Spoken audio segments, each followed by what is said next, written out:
আচ্ছা, লাইভ শুরু হয়েছে।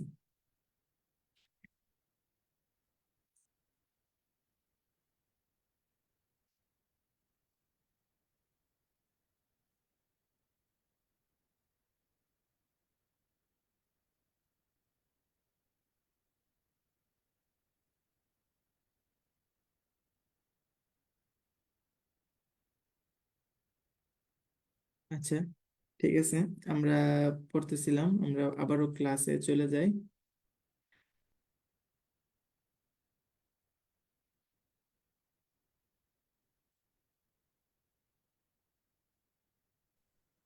আচ্ছা, এই পর্যন্ত মানে মুখস্থ হয়েছে তাইলে আশা করি। বাংলা সাহিত্যের সৌন্দর্য স্মৃতি 3 ভাগ, এটা আমরা তো বলেই ফেলছি। তারপরে হচ্ছে এদিকে আমরা এখান থেকে কিন্তু একটা কোশ্চেন আসতে পারে আপনাদের।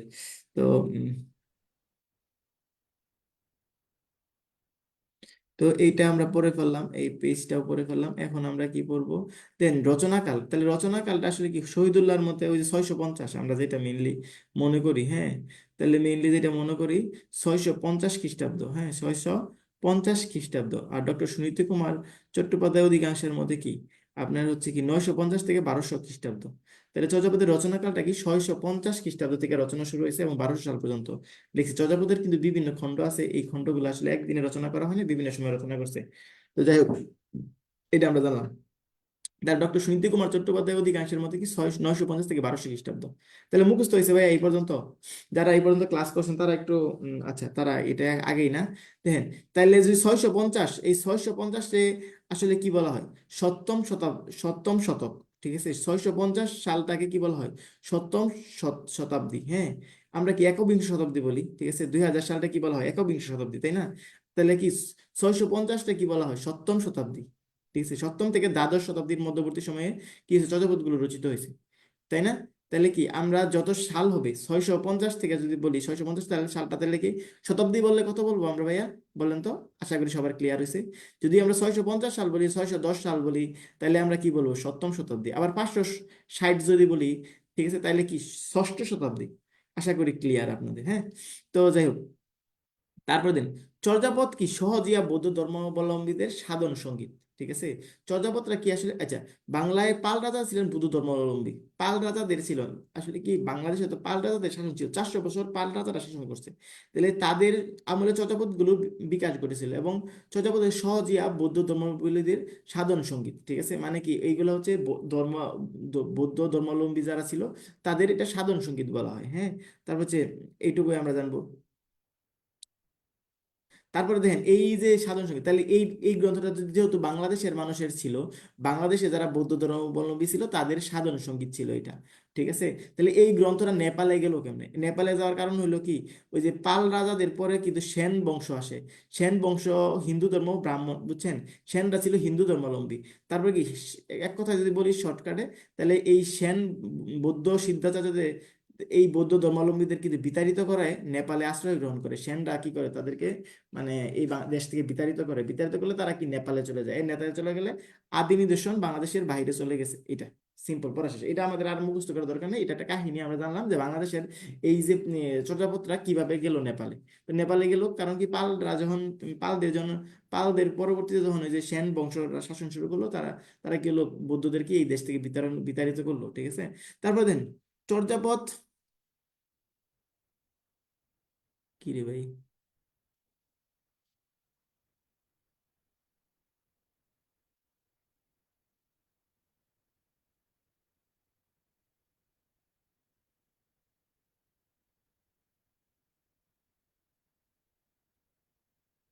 একটু কাইন্ডলি সময় দেন।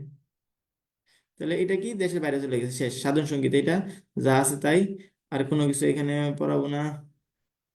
তারপরে হচ্ছে কি, চর্যাপদে আসলে কি দেখেন, চর্যাপদে শুধুমাত্র মানে ধর্ম নিয়েই মানে কথা বলছে এরকমও না। এখানে কি ছিল, কোনটা ব্যবহার কর মানে কোন, দেখা গেছে নানান আচার ব্যবহার, মানে ওই তৎকালীন সময়ের যে মানুষ ছিল তাদের আচার আচরণ, রীতিনীতি, জীবিকা, অর্থনৈতিক অবস্থার বর্ণনা কিন্তু এই চর্যাপদে পাওয়া যায়। ঠিক আছে ভাইয়া, আমার মনে হয় ক্লিয়ার। যে শুধুমাত্র যে ধর্ম নিয়ে আলোচনা হয়েছে এরকম না, তৎকালীন সময়ের যে আচার আচরণ, ভাষা, ভালোবাসা, ঠিক আছে, তাই এগুলা নিয়েও কিন্তু এই চর্যাপদের আমাদের আছে। তারপর হচ্ছে ভাষা। চর্যাপদ আসলে কিভাবে লেখা, কোন ভাষায় লেখা হয়েছে? চর্যাপদের ভাষা কিন্তু বুঝতে কষ্ট হয়, কারণ এই দেখেন চর্যাপদ লেখছে এই যে, দেখছেন? এটা দেখে কিন্তু বোঝার উপায় নাই, ঠিক আছে? ভাষা বুঝতে হবে। এই জন্য এই ভাষা কি বলা হয়? সান্ধ্য ভাষা। আলো আঁধারির ভাষা বলা হয়, খানিক বোঝা যায় খানিক বোঝা যায় না। বলো বিদেশ ডক্টর সুনীত কুমার চট্টোপাধ্যায় তার বাংলা ভাষার উৎপত্তি ও বিকাশ, এখানে ওডিবিএল বলা হয় এটাকে। ওডিবিএলটা মনে রাখুন, ওডিবিএল ওডিবিএল ওডিবিএল ওডিবিএল, the original development of Bengali language গ্রন্থে ধ্বনিতত্ত্ব, ব্যাকরণ ও ছন্দ বিচার করে সিদ্ধান্ত গ্রহণ করেন যে পদ্য সংকলনটি আদি বাংলা ভাষায় রচিত, বুঝছেন? আসলে এই গ্রন্থটা দেখে বোঝার কোনো উপায় নেই যেটা বাংলা ভাষায় রচিত। তারপরে কি ডক্টর সুনীতি কুমার চট্টোপাধ্যায়, সুনীতি কুমার চট্টোপাধ্যায়, বুঝছেন? হরবর্ষী হরপ্রসাদ শাস্ত্রী দিন শেষ, ঠিক আছে? সুনীতি কুমার চট্টোপাধ্যায়ের বাংলাদেশ। তাহলে এই বাংলাদেশ সুনীতি কুমার চট্টোপাধ্যায় কি বলছে? The original development of Bengali language গ্রন্থে তিনি কিন্তু লিখছে যে ধ্বনিতত্ত্ব, এটা কি, এটা হচ্ছে বাংলা ভাষায় রচিত। তারপরে কি বলছে, আরো বলছে কি আধুনিক ছন্দের বিচারে ছদ্মপদকে ছদ্মপদের ছন্দটা কি মাত্রাবৃত্ত ছন্দ। মাত্রাবৃত্ত ছন্দে কিন্তু উম, ছন্দ বলা হয়, এটা কি কোন গ্রন্থ ছন্দ বলা হয়? আচ্ছা, এই যে চর্যাপদটা এটা তাহলে কোন ছন্দে রচিত? মাত্রাবৃত্ত ছন্দে রচিত, ঠিক আছে? আমরা অনেকগুলো গ্রন্থ পড়ছি, আমরা যখন এই যে লিস্টটা এখানে কিন্তু মাত্রাবৃত্তের মধ্যে আপনি চর্যাপদটা লিখে রাখতে পারেন, যাতে আপনার কনফিউশন না হয়। চর্যাপদ তাহলে কি মাত্রাবৃত্ত ছন্দে রচিত। তাহলে এটা কে বলছে? হরপ্রসাদ শাস্ত্রী বলছে এগুলা। তারপরে দেন ডক্টর সুনীতি কুমার ডক্টর মোহাম্মদ শহীদুল্লাহ কি বলছে চর্যাপদ গ্রন্থের, চর্যাপদ নিয়ে সেও একটা গ্রন্থ গ্রন্থ রচনা করছে, সেই গ্রন্থের নাম কি বুদ্ধিস্ট মিস্টিক সং। তাহলে বুদ্ধিস্ট মানে কি? বুদ্ধদের রহস্যময়ী গান, ঠিক আছে? তাহলে কি বুদ্ধিস্ট মিস্টিক সং, তার গ্রন্থের নাম কি? তাহলে শহীদুল্লাহর গ্রন্থের নাম কি চর্যাপদ বিষয়ক? Buddhist mystic song. আর যদি বলি সুনীতি কুমার চট্টোপাধ্যায়ের যে গ্রন্থটা আছে সেই গ্রন্থের নাম কি? The original development of Bengali language, ঠিক আছে? তারপর হচ্ছে কি চর্যাপদের ভাষা কি বঙ্গকামরূপী সেকালে, ঠিক আছে? এটা তিনি বলছে কি তার মধ্যে চর্যাপদের ভাষাটা কি বঙ্গকামরূপী, ঠিক আছে? বঙ্গকামরূপী। আর হরপ্রসাদ শাস্ত্রী ভাষাকে কি বলছে? সান্ধ্য ভাষা। তাহলে হরপ্রসাদ শাস্ত্রী কি বলছে? সান্ধ্য ভাষা, ঠিক আছে? আর সুনীতি কুমার চট্টোপাধ্যায় কি প্রমাণ করছে যে এইটা বাংলা ভাষায় রচিত, আদি বাংলা ভাষায় রচিত, ঠিক আছে? আর হচ্ছে ডক্টর মোহাম্মদ শহীদুল্লাহ বলছে চর্যাপদের ভাষা কি বঙ্গকামরূপী, ঠিক আছে? তারপরে হচ্ছে কি বলছে যে বাংলা উড়িষ্যা অসমীয়া ভাষার পার্থক্য ছিল সামান্যই। এই বাংলা উড়িষ্যা অসমীয়া ভাষার পার্থক্য, এই ভাষাগুলোকে বাংলায় সহোদর ভাষাগোষ্ঠী বলা হয়। মণিদত্ত চট্টোপাধ্যায় ভাষাগুলোর পদগুলো টিকার মাধ্যমে ব্যাখ্যা করেন, ঠিক আছে? এই যে এরকম টিকার নিচে টিকা দিয়ে কি করছে? এগুলো ব্যাখ্যা করছে। কে ব্যাখ্যা করছে? চর্যাপদের যে ব্যাখ্যাটা কে করছে? মুনি দত্ত। এটা পরীক্ষায় আসে যে চর্যাপদের টিকাগুলোর ব্যাখ্যা করেন তো মুনি দত্ত। তাহলে দেখেন আমরা এখানে পেশ না লাগাই, তিনজন বড় ভাই আছে আমাদের, হ্যাঁ? একজন হচ্ছে হরপ্রসাদ শাস্ত্রী, তিনি বলছে, শাস্ত্রী বলছে সান্ধ্য ভাষায়, এটা কি সান্ধ্য ভাষায় রচিত। সুনীতি কুমার চট্টোপাধ্যায় সে বলছে ওডিবিএল গ্রন্থে বলছে যে এটা বাংলা ভাষায় রচিত এবং এটা মাত্রাবৃত্ত ছন্দে রচিত। তারপরে আরেক বড় ভাই শহীদুল্লাহ সে বলছে কি বুদ্ধিস্ট মিস্টিক সং গ্রন্থে বলছে বঙ্গকামরূপী, ঠিক আছে? এটা হচ্ছে বঙ্গকামরূপী ভাষা এবং অসমীয়া ভাষার পার্থক্য ছিল, আচ্ছা দরকার নাই।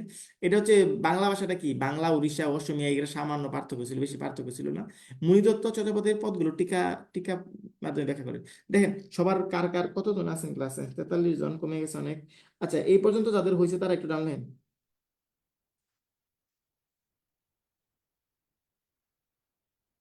একটু ডান লেখেন ভাইয়া।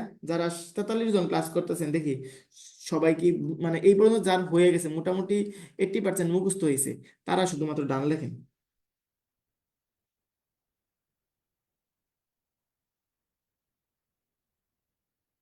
যারা নতুন ক্লাসে অনেকে নতুন দেখতেছে কিন্তু তারা লিখতেছেন না, মনে মনে করতেছেন যে আপনাদেরকে মনে হয় দেখা যাইতেছে না।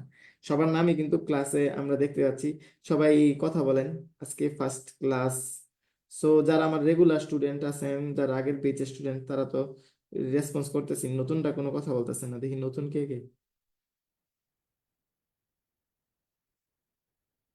শুনেন ভাইয়া, বিসিএস ক্যাডার হইতে হন আর যাই হন না কেন, এটা আপনার নিজের পরিশ্রম করতে হবে। পড়াশোনাটা কি করতে হবে? আপনার নিজের করতে হবে। এই যে আমি পড়াই দিয়েছি, এরপরে যদি আপনি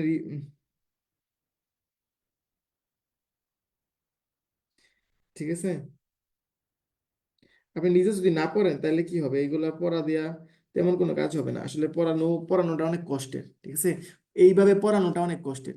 কোচিং এর সিস্টেম আর এই সিস্টেমটা অনেক পার্থক্য, হ্যাঁ, অনেক পার্থক্য। কারণ হচ্ছে কি কোচিং এ আপনাকে এইগুলা এত ডিটেলস পড়াবে কিনা আমি জানি না।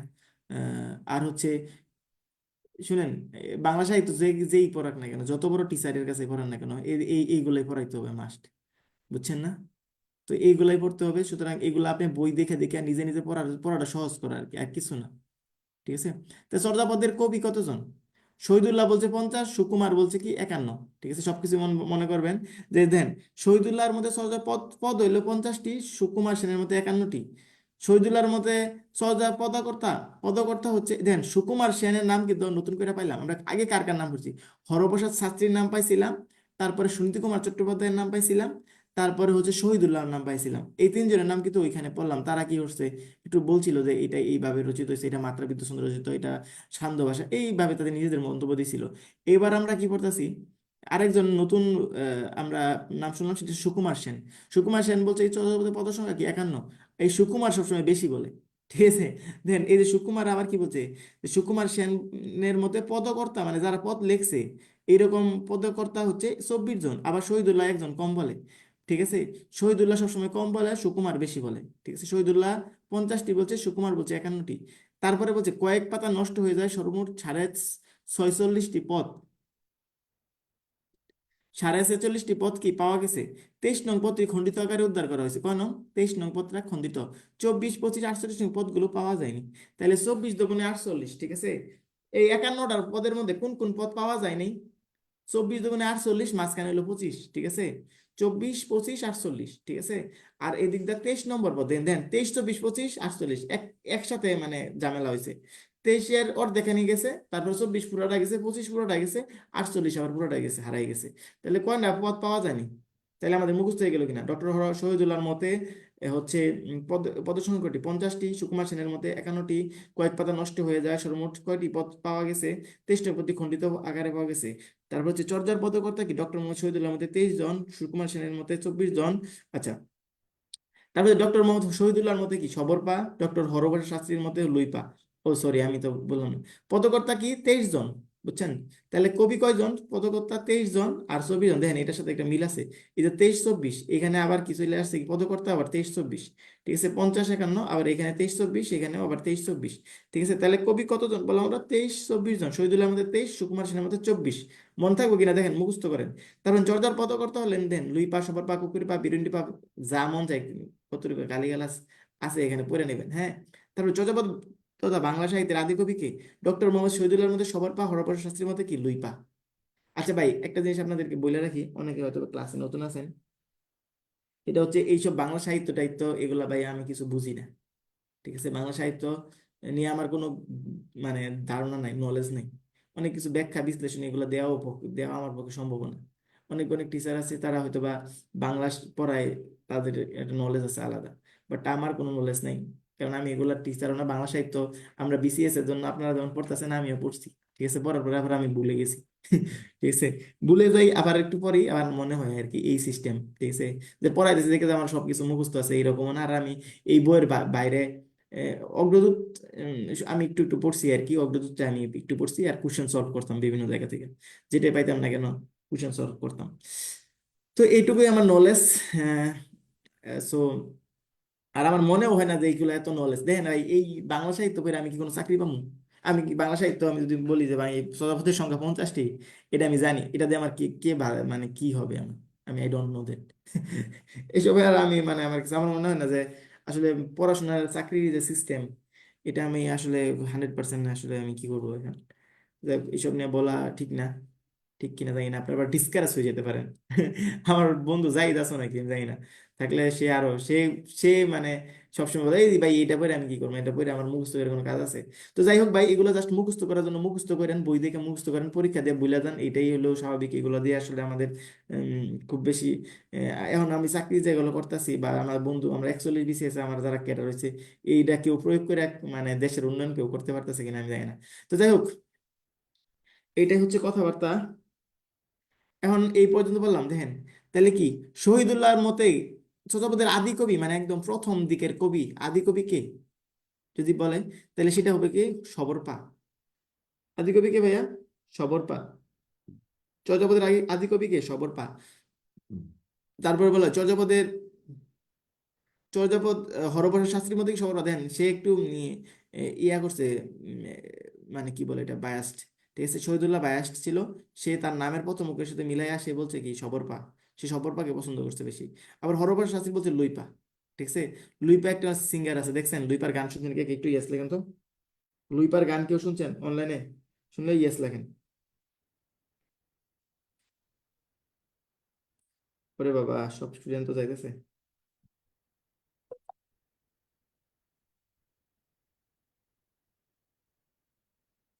না, শুনেন নাই লুইপারের, লুইপার গান শুনেন নাই ভাইয়া? প্যারা প্যারা প্যারা। লুইপা অনেক একজন বিখ্যাত শিল্পী, ঠিক আছে, লুইপা একজন মেয়ে শিল্পী, হ্যাঁ।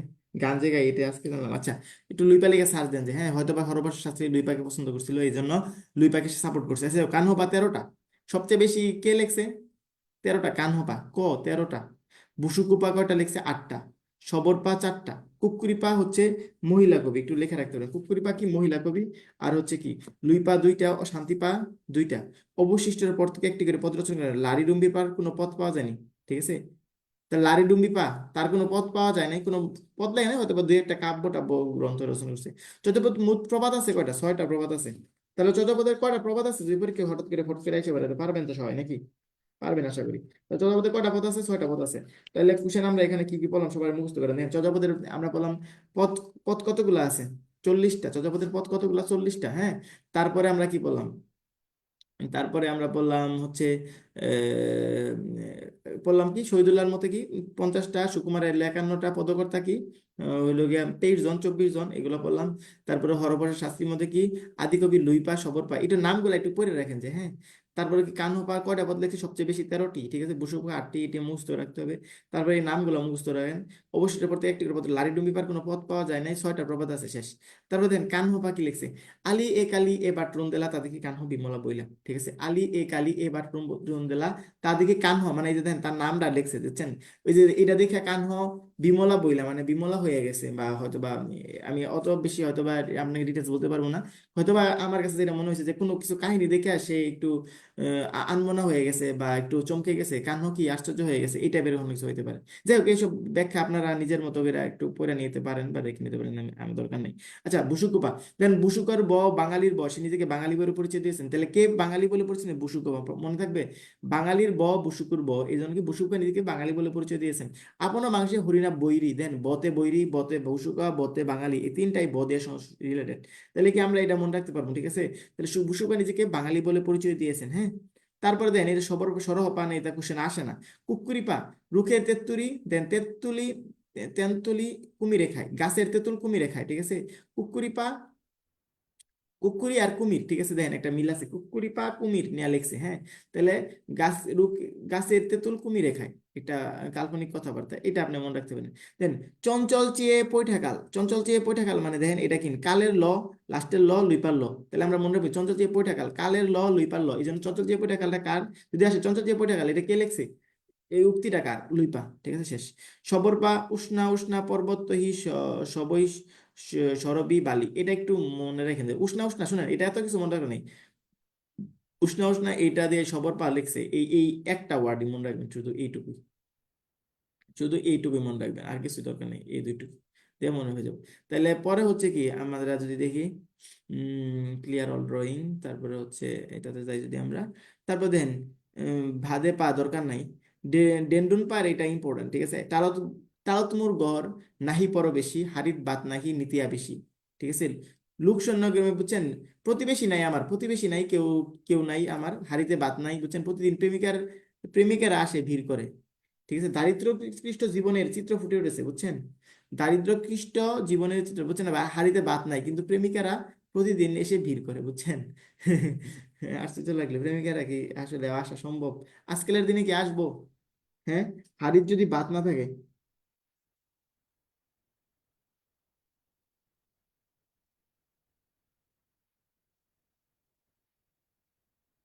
হাড়িতে ভাত না থাকলে কেউ কোনো প্রেমিকা আসবো না। আগের কালে আসতো, আগের কালে মানুষ ছিল কি হলো, বলে কি দুহিল দুদু কি ব্যান্টে সামাই। দেখেন এখানে একটু ব্যাখ্যা আছে, দোহন দুধ করা কি বাটে প্রবেশ করানো যায়। তাহলে এগুলা কে বলছে? টালত মোর গড় নাহি পরবেশী, এটা খুব ভালো করে পড়বেন, আমার খুব ভালো লাগে। টালত মোর গড় নাহি পরবেশী, হারিত বাত নাহি নিতে আবেশী, ঠিক আছে। বুঝছেন, নিতে আবেশী মানুষ আসে, আত্মীয় স্বজন আসে, ঠিক আছে। ভালো লাগে কিছু কিছু জিনিস পড়তে, ভালো লাগে আর কি। আচ্ছা, তারপর দেখেন, কমল মধু পিবিবি দুকৈন ভোমরা, কে লিখছে? মিন্নাত, ঠিক আছে, এটা কি মিন্নাত চর্যাপদ, এটাই আমাদের বইয়ে ছিল না, এই জন্য আমরা কি করছি এটা একটু দেখে নিছি। তাহলে কি এটা কি লিখছে, কমল মধু পিপিপি দুকোন ভোমরা মিন্নাত চর্যাপদ। তাহলে এই পর্যন্ত শুনেন, যারা আমার স্টুডেন্ট আছেন যারা ইয়ে করেন, তারা একটু আমার ক্লাসগুলো করলেও দেখবেন যে এমনি এমনি রিভিশন হয়ে গেছে, ঠিক আছে। আর আমি আমি মনে করেন যে মানুষ পড়াইতে পড়াইতে একটু টিকে যাই, ঠিক আছে। তো আমার জন্য আলাদা করে পড়তে হয় নাকি, এটা হলো একটা সুবিধা। তো আপনারা নিজেরা নিজেরা পড়েন, আরেকজনকে পড়ান, আর হচ্ছে শেয়ার করেন, তাহলে কি হবে, আপনাদের আর পড়া লাগবে না। তো এই পর্যন্ত যাদের হয়েছে তারা ভাইয়া একটু ডান লেখেন তো, তারা সবাই একটু ডান লেখেন।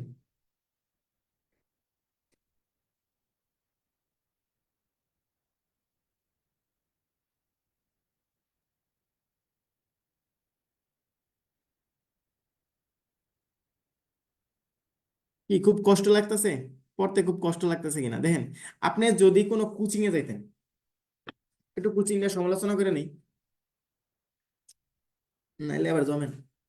কোচিং এ দেখলেন আপনার কি করতে হতো, বিকালের ঘুম হারাম করে, ঠিক আছে, বিকালের ঘুম হারাম করতেন। ঘুম হারাম করার পরে কি হইতো, আপনি মনে করেন যে যাইতেন কোচিং এ, যাইতেন রিক্সা দিয়ে 1 ঘন্টা সময় লাগতো। 1 ঘন্টা সময় লাগার পরে আপনি খুবই ক্লান্ত হইতেন, কোচিং এ একটু ঘুম ঘুম পাইতো এরকম, ঠিক আছে। তারপরে স্যারে খুব সুন্দর করে মানে কি আপনাদের লেখাইতো, বাংলা সাহিত্য লেখো।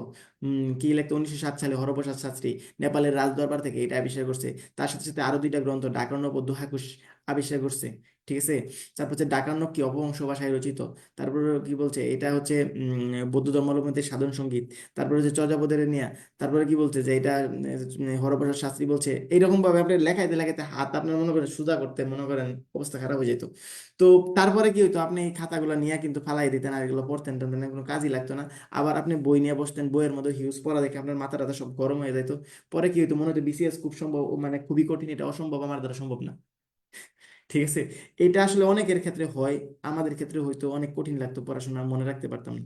কিন্তু যখন পড়াশোনাগুলো এই বইয়ের মধ্যে মানে একদম ফিক্সড করে দিলাম, দেওয়ার পরে আমার কাছে কম্পারেটিভলি ইজি লাগছে। বাট আমি জানি না আপনাদের কাছে কেমন লাগে।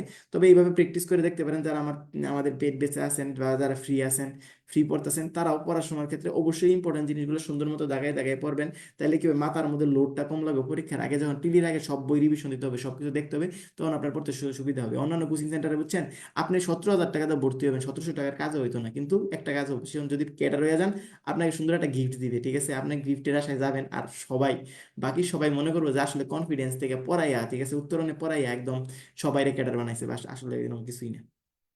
আমি নিজেও গেছিলাম, আমার একটা গিফট আনলাম। আমি যদিও কোনো কোচিং এ পড়ি নাই, একটা কোচিং এ জীবনে একবার পরীক্ষা দিছিলাম, এবং পরে ওই এটার গিফট আনবার গেছিলাম, ঠিক আছে।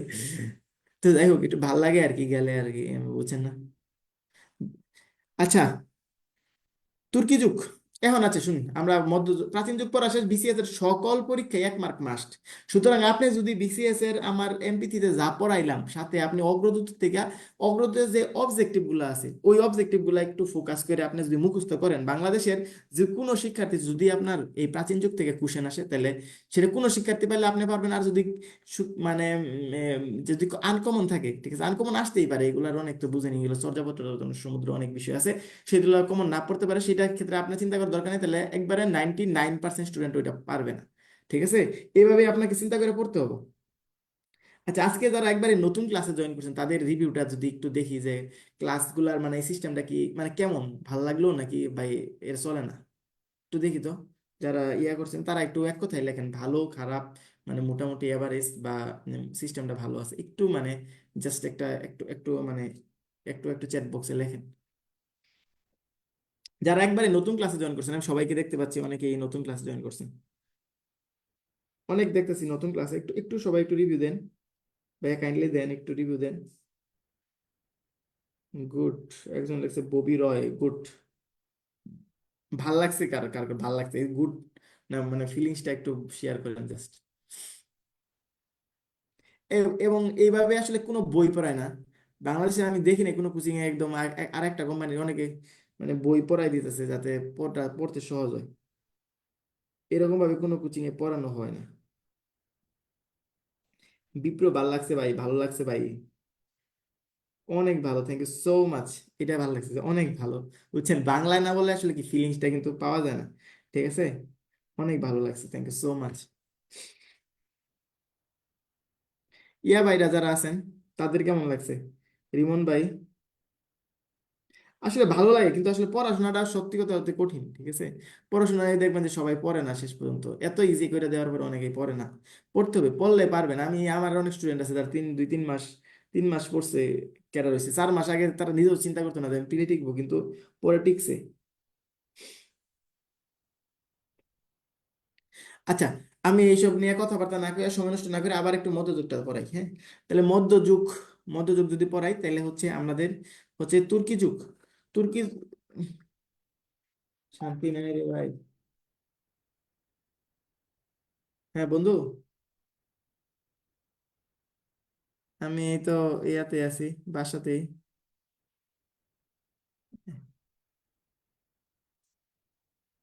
কত টাকা? আমার যে একটা ক্লাস নিতেছি, একটু ক্লাসের পরে আমি দিয়ে দাও। হ্যাঁ, একটু তুই আমার ইয়া করে দিস, হোয়াটসঅ্যাপে।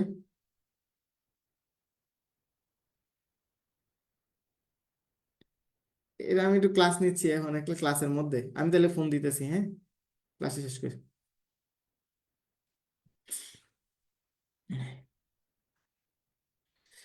আচ্ছা, সরি,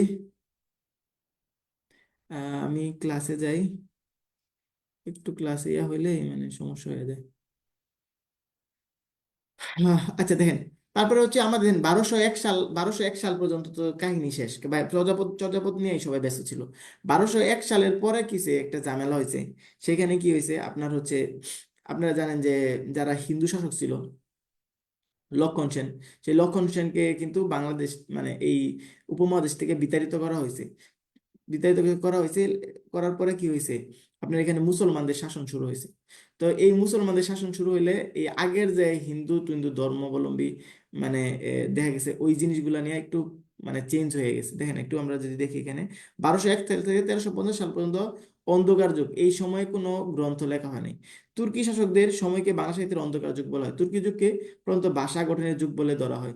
যাই হোক, এইসব নিয়ে নিয়ে আমরা না পড়ি। তো এই যে মধ্যযুগ, মধ্যযুগ যদি বলি আমরা, তুর্কি যুগ, সুলতানি যুগ, মুঘল যুগ, এইরকম ভাবে ভাগ করা হয়েছে। ঠিক আছে, ভাগটা কেন হয়েছে যে ওই সময় আপনারা জানেন যে, যে বললাম আমরা লক্ষণ সেনের মাধ্যমে আমাদের ক্ষমতার পালা বদলের মাধ্যমে একটু কি ওই সময় একটু মানে সাহিত্য রচনাই বন্ধ ছিল, তাহলে ওই সময়টা কি অন্ধকার যুগ বলা হয়। এটা খুবই একটা কমন কোশ্চেন যে বাংলা সাহিত্যের অন্ধকার যুগ কত থেকে কত সাল, ঠিক আছে। হ্যাঁ, খুব ইজি কোশ্চেন আসে। তবে এটা একজন সহজ কোশ্চেন দেখে এখন পরীক্ষায় আসা বাদ দিছে, আগে আইতো। তাহলে আগে আসতো কি 1201 থেকে 1350 সাল পর্যন্ত কি অন্ধকার যুগ। ঠিক আছে, এই এই সময় কি সাহিত্য রচনা করেন, কিন্তু একবারে যে বন্ধ ছিল এরকম না। দেখেন কিছু কিছু গ্রন্থ আছে, যেমন শূন্য পুরাণ। এটা কি মানে তুর্কি যুগে অন্ধকার যুগের একটা কাব্যগ্রন্থ। পরীক্ষায় কোশ্চেন আছে যে শূন্য পুরাণ কে লিখছে, রামাই পণ্ডিত। মনে থাকবে ভাইয়া, নামটা একটু মানে মজার। শূন্য পুরাণ রামাই পণ্ডিত, শূন্য পুরাণ কে লিখছে ভাইয়া, রামাই পণ্ডিত। শূন্য পুরাণ কে লিখছে, রামাই পণ্ডিত লিখছে। ঠিক আছে, শূন্য পুরাণ কে লিখছে তাহলে, রামাই পণ্ডিত। তারপরে হচ্ছে কি, তারপরে হচ্ছে কি, এটা কি হচ্ছে গদ্য পদ্যে মিশ্রিত চম্পকাব্য, অধ্যায় কয়টি আছে, 51টি। শেখ সুবোধে হলদ মিশ্র রচিত সংস্কৃত গদ্য পদ্যে লেখা চম্পকাব্য, অধ্যায় হচ্ছে 25টা। হাত জোর করিয়া মাঙ্গদান বারেক মাহাত্মা রাখো সম্মান, দরকার নাই। তাহলে আমরা জাস্ট পড়বো কি, শূন্য পুরাণ কে লিখছে ভাইয়া, এটা লিখছে রামাই পণ্ডিত। এটা ধর্মপূজার শাস্ত্রগ্রন্থ, মনে রাখবেন এইগুলো সব ধর্মপূজা। মোট অধ্যায় কয়টা আছে, 51টা। মনে থাকবে, শূন্য পুরাণের অধ্যায় কয়টা, 51টা। আরেকটা দেন, শেখ সুবোধে হলায়ত মিশ্র, ঠিক আছে, কে রচনা করছে, হলায়ত মিশ্র। ঠিক আছে, প্রাকৃত পঙ্গল, এটা হচ্ছে অন্ধকার যুগের প্রথম সাহিত্য নিদর্শন। এটা এটা আমি, এই তথ্যটা আমি কই পাইছি, অগ্রদূত থেকে পাইছি। এটা আবার ইম্পর্টেন্ট, পরীক্ষায় আসে। তাহলে কি আমরা লিখবো, প্রাকৃত পঙ্গল কি অন্ধকার যুগের প্রথম সাহিত্য নিদর্শনের নাম কি, প্রাকৃত পঙ্গল। এটা কে রচনা করছে, শ্রীহর্ষ। ঠিক আছে ভাইয়া, কে রচনা করছে ভাইয়া, শ্রীহর্ষ রচনা করছে। আমাদের মোটামুটি আরেকটু আমরা পড়বো, দেখেন এটা বললাম আমরা তুর্কি যুগ, 1350 তুর্কি, 13 তুর্কি, 13 3-এর 3, 3 3 3 তুর্কি। তারপর দেন সুলতানি যুগ, এটা সুলতানি যুগ, মুঘল যুগ। ঠিক আছে, একটু উপরে রাখতে পারেন এখানে। সুলতানি যুগ, সুলতানি যুগে কি হয়েছে, সুলতানি যুগে হচ্ছে কিছু কিছু ধর্ম মানে কাব্যগ্রন্থ রচিত হয়েছে। এগুলা কি হয়েছে, জৈনুদ্দিন, জৈনুদ্দিন নামের এক ব্যক্তি, সে রসুল বিজয়। এটা কি হচ্ছে, গোরের সুলতান শামসুদ্দিন ইউসুফ শাহের পৃষ্ঠপোষকতা, দরকার নাই। খালি মনে রাখেন, রসুল বিজয় কাব্য কে রচনা করছে, জৈনুদ্দিন। রসুল বিজয় কে রচনা করছে, জৈনুদ্দিন। রসুল বিজয় জৈনুদ্দিন, রসুল বিজয় জৈনুদ্দিন, এটা পড়ে ভাববেন। তারপরে দেখেন, আলাউদ্দিন হুসেন শাহের রাজত্বকালে স্বর্ণযুগ বলা হয় বাংলা সাহিত্যের ইতিহাস। এইটা আবার কোশ্চেন আসে যে অনুবাদ, আলাউদ্দিন কার সময়কে স্বর্ণযুগ বলা হয় বাংলা সাহিত্যের অনুবাদে, মানে মধ্যযুগের বাংলা সাহিত্যের স্বর্ণযুগ, এটা হলো আলাউদ্দিন হুসেন শাহের সময়। তার পৃষ্ঠপোষকতায় বিপ্রদাস পিপিলাই মনসা বিজয় কাব্য রচনা করছে। তাহলে মনসা বিজয় কাব্যটা কে রচনা করছে? বিপ্রদাস পিপিলাই। আমরা আবার শুরু দেখি এখানে কি পড়লাম আমরা। তাহলে আমরা কি লিখলাম? অন্ধকার যুগ কত থেকে কত সাল থেকে কত সাল পর্যন্ত? 1201 থেকে 1350।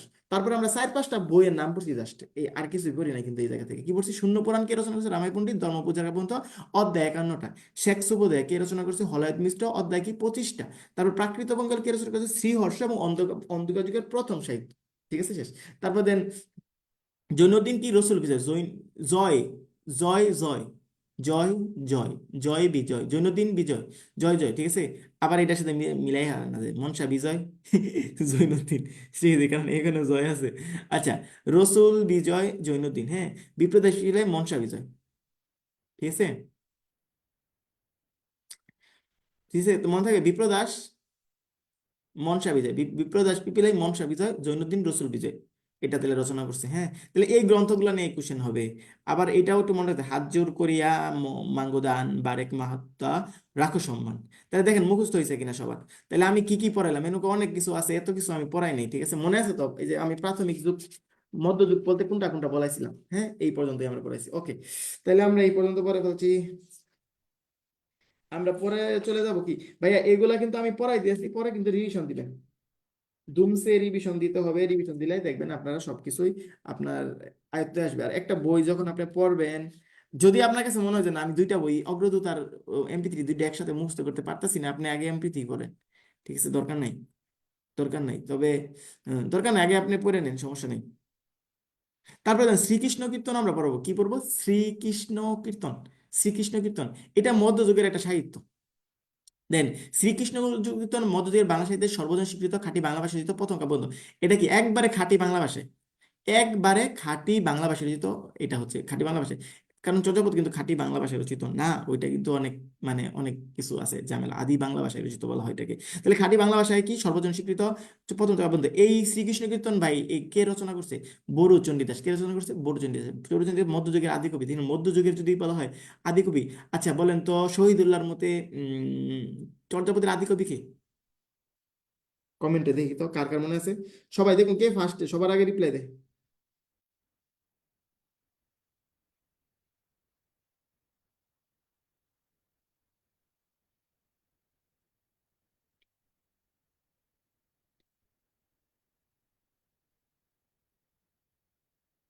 দেন অনেকেই ভুল করে ফেলছেন।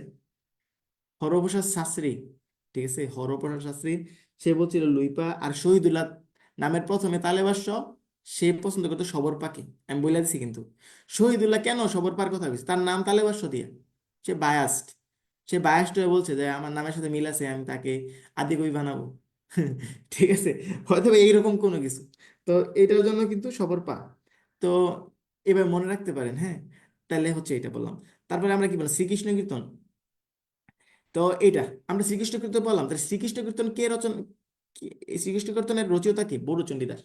বাবারে বাবা, এত ঠান্ডা রে ভাই, পায়ে জুতা পরছি, তারপর ঠান্ডা লাগতেছে। তাহলে কি আমরা বললাম? এই এইটা হচ্ছে কথাবার্তা আমাদের। তাহলে আমরা বললাম কি, শ্রীকৃষ্ণ হচ্ছে বড়ু চণ্ডীদাস। শ্রীকৃষ্ণ কীর্তন কে রচনা করেছে? বড়ু চণ্ডীদাস। এটা কি বাংলা, খাঁটি বাংলা ভাষায় রচিত। এবং এটা কত সালে রচনা করা হয়েছে? 1909 সাল, সরি, এটা খাঁটি বাংলা রচিত। এটা আবার কে আবিষ্কার করছে? এটা 1909 সালে বসন্ত রঞ্জন রায় বিদ্যাধর। কে আবিষ্কার করছে? বসন্ত রঞ্জন রায় বিদ্যাধর। নামটা একটু বলেন আমার সাথে। বসন্ত রঞ্জন রায় বিদ্যাধর। আমি জানি না আমার উচ্চারণ ঠিক আছে না। বসন্ত রঞ্জন রায় বিদ্যুৎ 1909 সালে, কত সালে? 1909 সালে। ঠিক আছে। ভারতের পশ্চিমবঙ্গের বাঁকুড়া জেলার কাকিল্লা গ্রামের এক গৃহস্থের। তাহলে বাঁকুড়া জেলার কাকিল্লা গ্রামে, বাঁকুড়া কাকিল্লা, বাঁকুড়া কাকিল্লা, সবাই মনে রাখবেন। বাঁকুড়া জেলার কাকিল্লা গ্রামে। ঠিক আছে। এবার এক গোয়াল ঘর থেকে, এক গৃহস্থলীর গোয়াল থেকে পুঁথিটি উদ্ধার করেন, বুঝছেন? একদম গোয়াল ঘরে পড়ে ছিল, তারপরে আইয়া এই শ্রীকৃষ্ণ কীর্তনটা পাওয়া গেছে। তাহলে কে আবিষ্কার করছে এটা? সরি, বলতেছি, কে কে কে এটা ইয়া করছে, আবিষ্কার করছে? বসন্ত রঞ্জন রায় বিদ্যাধর, তার উপাধি, হ্যাঁ। তারপরে কি, বড়ুচণ্ডী দাসের কাব্য শিরোনামে গ্রন্থটি সম্পাদনা করেন কি? আব্দুল হাই ও আনোয়ার পাশা। তাহলে দেখেন আমি কি বললাম, এটা কত সালে? আচ্ছা এখন আমি একটু যদি জিজ্ঞেস করি, বলুন চর্যাপদ কব কত সালে আবিষ্কৃত হয়েছে? একটু সবাই কমেন্ট করে ফার্স্ট দেখি কে সবার আগে সঠিক উত্তর দেয়।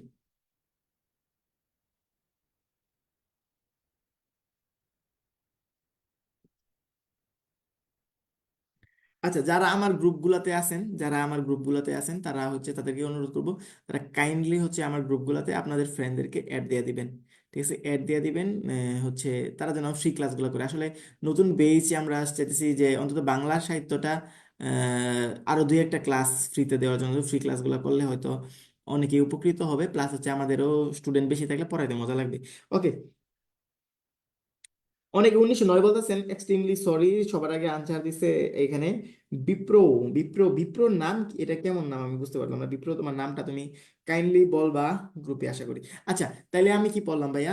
আমি বললাম শ্রীকৃষ্ণ কীর্তন। শ্রীকৃষ্ণ কীর্তন তাহলে রচিত হলো বড়ুচণ্ডী দাস। ঠিক আছে, বড়ুচণ্ডী দাস হচ্ছে যে মানুষ মধ্যযুগের আদি কবি, এবং হচ্ছে এটা 1909 সালে, ঠিক আছে, বসন্তচন্দ্র রায় বিদ্যুৎ বাঁকুড়া জেলার কাকিলা গ্রামের এক গৃহস্থলীর বাড়ি। গৃহস্থলীর যে নামটা দেন, গৃহস্থের বাড়ি, এই গৃহস্থর নামটা কি? দেবেন্দ্রনাথ মুখোপাধ্যায়। এটা অগ্রদূতের তথ্য। তাহলে কি পুঁথিটি উদ্ধার করেন। আপনারা যখন পড়বেন তখন এই অগ্রদূতের তথ্যগুলো এরকম সাইডে মেরে দিবেন, যাতে আপনার পরের বার পড়তে আবার অগ্রদূত চগ্রদূত অন্য কোনো বইয়ের উপর ডিপেন্ড না করতে হয়, রিভিশন দেওয়ার সময় আপনি পারেন ইজিলি। আচ্ছা, তারপর দেন এই যে কাব্যগ্রন্থ, এটা কয়টা খণ্ডতে বিভক্ত জানেন? 13 খণ্ড। দেন জন্মখণ্ড, তাম্বুলখণ্ড, দানখণ্ড, নৌকাখণ্ড, সারখণ্ড, সূত্রখণ্ড, বাদরে বৃন্দাখণ্ড যা আছে, কালীয় মালীয় যা আছে, অনেক খণ্ডমণ্ড আছে। এই খণ্ডমণ্ড গুলা সবকিছু দেখে রাখবেন। ঠিক আছে। তো এইটাই হচ্ছে আপনার,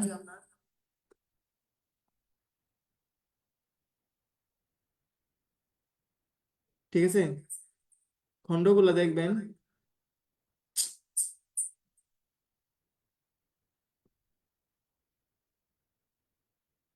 ক্লাস নিচ্ছি।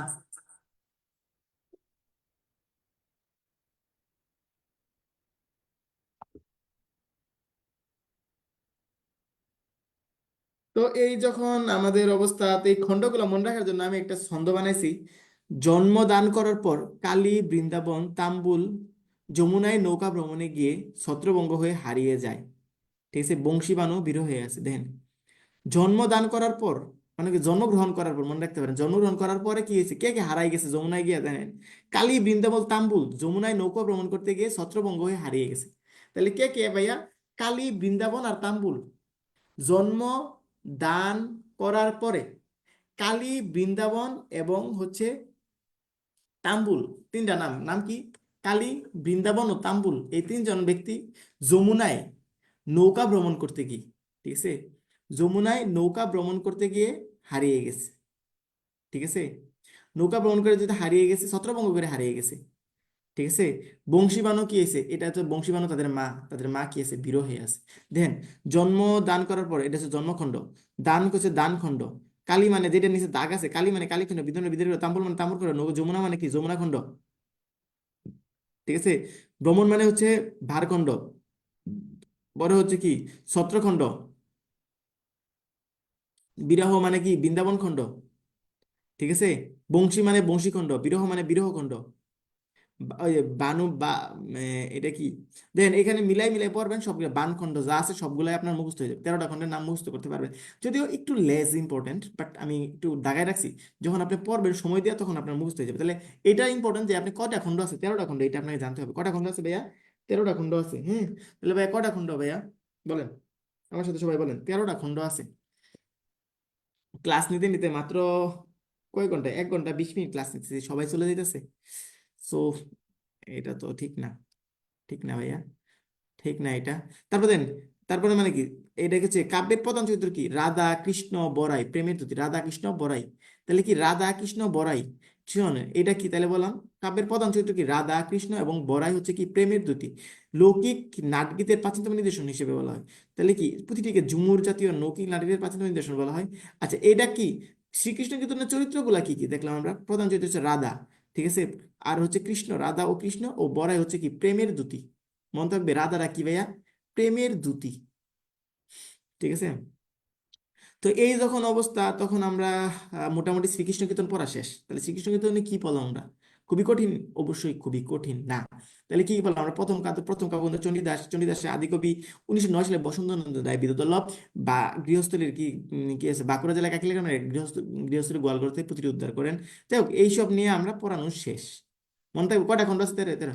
ও আচ্ছা, এখানে কি রাধা কৃষ্ণ ও বড়াই, বড়া হচ্ছে প্রেমের দ্যুতি। মানে আসলে আমরা যখন প্রপোজ করি আমাদের বন্ধুদের মাধ্যমে, ঠিক আছে, মানে প্রেমের দ্যুতি মানে কি বার্তা বাহক, বুঝছেন না? থাকে না একজন যার মাধ্যমে আমরা রিলেশন গুলা করি, ঠিক আছে, আমাদের হেল্প করে, ঠিক আছে। সরি, আমার মানে আমি আবার এটা আবার কি বলতেছি, যাই হোক, মানে হয় এরকম মাঝখানে একজন লোক থাকে, ঠিক আছে। আপনাদের হয়তো আবার একটু ভালো অভিজ্ঞতা আছে। যাই হোক, এই ছিল আমাদের বিষয় আশয়। এই পর্যন্ত পড়া শেষ, শ্রীকৃষ্ণ কীর্তন পড়া শেষ, তারপরে আমরা পড়বো পদাবলী। পদাবলী নিয়ে যদি পড়ি, আপনি দেখেন পদাবলীর সময় আবার কেউ চলে যায় না, ঠিক আছে। পদাবলী আরো মজার, এটা এর বেশি মজা পাবেন। পদাবলী কি, পদাবলী পড়তে মজা পাবেন বেশি। পদাবলীর কবি কতজন? 164 জন, এটাও অগ্রগতির অগ্রগতির তথ্য, ঠিক আছে। পদাবলীর কবি কতজন? 164 জন, মনে থাকবে। পদাবলীর কবি কি এই বইয়ের মধ্যে নাই, ঠিক আছে। তো পদাবলী আসলে কি জিনিস? এটা হলো বৌদ্ধ ধর্মের গুরু বিষয়ের বিশেষ সৃষ্টি, হচ্ছে পদ বা পদাবলী। পদগুলো তাহলে, পদ যে রচনা করা হয়তো, পদ বিভিন্ন পদ রচনা করা হয়তো, এই পদগুলো কোন ধর্মের সাথে সংশ্লিষ্ট? বৌদ্ধ ধর্মের। গুরু মানে কি? গোপন বিষয়ে, ঠিক আছে, গোপন বিষয় নিয়ে আপনার পদ তৈরি করা হয়তো, ঠিক আছে। তারপরে দেখেন এখানে একটা কোশ্চেন আসে, শৃঙ্গার রসকে কি বলা হয়? মধুর রস বলা হয়। শৃঙ্গার রসকে মধুর রস, এখানে মনে হবে শৃঙ্গার রসকে মধুর রস বলা হয়। পরীক্ষায় কোশ্চেন আসে শৃঙ্গার রসে কি বলা হয়? জানি না ভাই, এত ব্যাখ্যা ম্যাখ্যা এত দরকার নেই, আমি পড়িনি কোনো সময়। বৈশ্ব পদাবলী রাধা কৃষ্ণের আকর্ষণ বিকর্ষণে বিচিত্র অনুভূতি সম্বলিত এক প্রকার গান। তাহলে দেখেন এখানে তিনটা কথা বলা, কাব্যের প্রধান ধারা, ঠিক আছে, মধ্যযুগীয় বাংলা সাহিত্যের শ্রেষ্ঠ নিদর্শন। কাব্যের প্রধান ধারা, যেন সবগুলো অনেকগুলো শ্রেষ্ঠ বলা হয়, এই বলা হয়, সে বলা হয়, সেগুলো বলা হোক, যাই হোক, এগুলো নিয়ে আমি বলবো না। তাহলে আমি পদ যদি বলা হয়, তাহলে পদ পদ কি ভাইয়া? পদ হচ্ছে বৌদ্ধ ধর্মের, বৌদ্ধ ধর্মের গোপন বিষয়ের, ঠিক আছে, মানে গ্রহ বিষয়ের বিশেষ সৃষ্টি, এটা শেষ পদ, পদগুলা। আর এই পদগুলোর মধ্যে কি আছে? রাধা কৃষ্ণের, সবগুলো রাধা কৃষ্ণের আকর্ষণ বিকর্ষণের বিচিত্র, ঠিক আছে, অনুভূতি সমৃদ্ধ গান। আর কি শৃঙ্গার রসকে কি বলে? মধুর রস বলা হয়, ঠিক আছে। দেন এই পদাবলীর আদিকবি, এখন যদি বলা হয়, বলেন তো মধ্যযুগের আদিকবিকে, একটু কমেন্ট করেন যদি কার মনে আছে। একজন গেছে, আরো একজন গেছে, আরে ভাই, এত যদি মানুষজন চলে যান, আপনারা ক্লাস নিমু কেমনে পারে ভাই? বিরাট ডিফিকাল্ট হয়ে যাবে তো।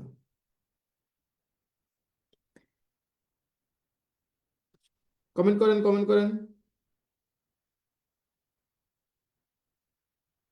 কমেন্ট করেন না কেন ভাইয়া? আপনারা তো আছেন, 32 জন আছেন, 32 জন কমেন্ট করলে তো কমেন্টে জ্বর উঠে যাবে। আচ্ছা, বড়ুচণ্ডী দাস, তার এখন যদি বলা হয় পদাবলীর আদিকবিকে, বিদ্যাপতি, নামটা অনেক সুন্দর, বিদ্যাপতি, ঠিক আছে। পদাবলীর আদিকবিকে বিদ্যাপতি, তিনি ব্রজবুলি ভাষায় পদগুলো রচনা করেন, তিনি বাংলা ভাষায় পদ রচনা করেন নাই, ঠিক আছে। কোন ভাষায় রচনা করেছে? ব্রজবুলি ভাষায়। বাংলা ভাষায় বৈশ্ব পদাবলীর আদি রচয়িতা বড়ুচণ্ডী দাস।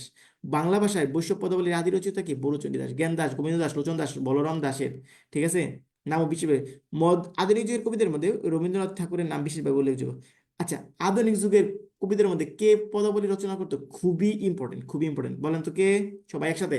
রবীন্দ্রনাথ ঠাকুর। মধ্য আধুনিক যুগের কবিদের মধ্যে রবীন্দ্রনাথ ঠাকুরের মধ্যে মানে কি হচ্ছে, পদ রচনা করতো কে? রবি ঠাকুরের পদাবলী আমরা পড়বো, রবীন্দ্রনাথ ঠাকুরের যখন নিয়ে পড়বো, তখন আমরা দেখবেন যে সে পদাবলী রচনা করছে, বুঝছেন তো। রবীন্দ্রনাথ ঠাকুর এমন কিছু নাই দুনিয়ায়, বুঝছেন, এমন কিছু সাহিত্যকর্মে এত এত লেখা শুরু করছে, যেগুলো মনে করায় রাখাই আমাদের অনেক কষ্ট হয়ে যায়, ঠিক আছে। আচ্ছা, যাই হোক, সেটা বড় বিষয় না, বড় বিষয় হলো তাহলে আমরা কি বললাম? আদিকবি কি? পদাবলীর আদিকবি কি? বিদ্যাপতি। তিনি কোন ভাষায় পদাবলী রচনা করতে বলেন? বলতে হবে, মাস্ট বলতে হবে। এটা হচ্ছে ব্রজবুলি ভাষায়, ব্রজবুলি, ব্রজবুলি, ঠিক আছে, ব্রজবুলি ভাষায় পদ রচনা। বাংলা বাংলা ভাষায় বৈশ্য পদাবলীর আদি রচয়িতা কি? বড়ুচণ্ডী দাস, ঠিক আছে। বাংলা ভাষায় বৈশ্য পদাবলীর আদি রচয়িতা কি? বড়ুচণ্ডী দাস। আমার কিন্তু আপনাদের পড়াইতে অনেক ভালো লাগে, বুঝছেন, কিন্তু আমি এত ব্যস্ত হয়ে গেছি এখন, মানে এই সময়টাতে, আমার ধরেন যে রাইতে, মানে রাত হয়ে যায়, মানে এত ব্যস্ত থাকি, সকাল 9টা থেকে 5টা পর্যন্ত অফিস। আরে ভাই, অফিস করার পরে আমি ক্লান্ত, তারপরেও আবার কিছু মানে কাজ টাজ থাকে, দ্যাটস ওয়াই আমার 7টা, সাড়ে 8টা, 8টা বাজে। 8টার পরে আমার মাথা ঘুরাই থাকে, বন বন বন বন বন। সো কিন্তু আমার মানুষ পড়াইতে খুব ভালো লাগে, ঠিক আছে, পড়াইতে ভালো লাগে, তাই এই জন্য আমি অনেক কষ্ট হইলো আমার কোচিংটা আমি টিকে রাখতেছি। জয়দেব, সংস্কৃত গীতিকা বাবা, গীত গোবিন্দম, বিখ্যাত রচনা কি? আচ্ছা, তারপরে দেখবো কি আমরা আরেকজন, আরেকজন মানে এই কবির নাম পড়বো আমরা, সেটা হচ্ছে কি জয়দেব। জয়দেব কোন ভাষার কবি? সংস্কৃত ভাষার কবি। তিনি তিনি সংস্কৃত গীতিকাব্য গীত গোবিন্দম রচনা করছিল। একটু মনে রাখেন না কষ্ট করে এই এই জয়দেবের নামটা। তিনি জয়দেব কোন ভাষায় মানে রচনা করছে পদাবলী বা এই যে গীতিকাব্য? আচ্ছা, এটা আসে পরীক্ষা কোশ্চেন। গীত গোবিন্দম কোন ভাষায় রচিত? সংস্কৃত ভাষায় রচিত। কে রচনা করছে? জয়দেব।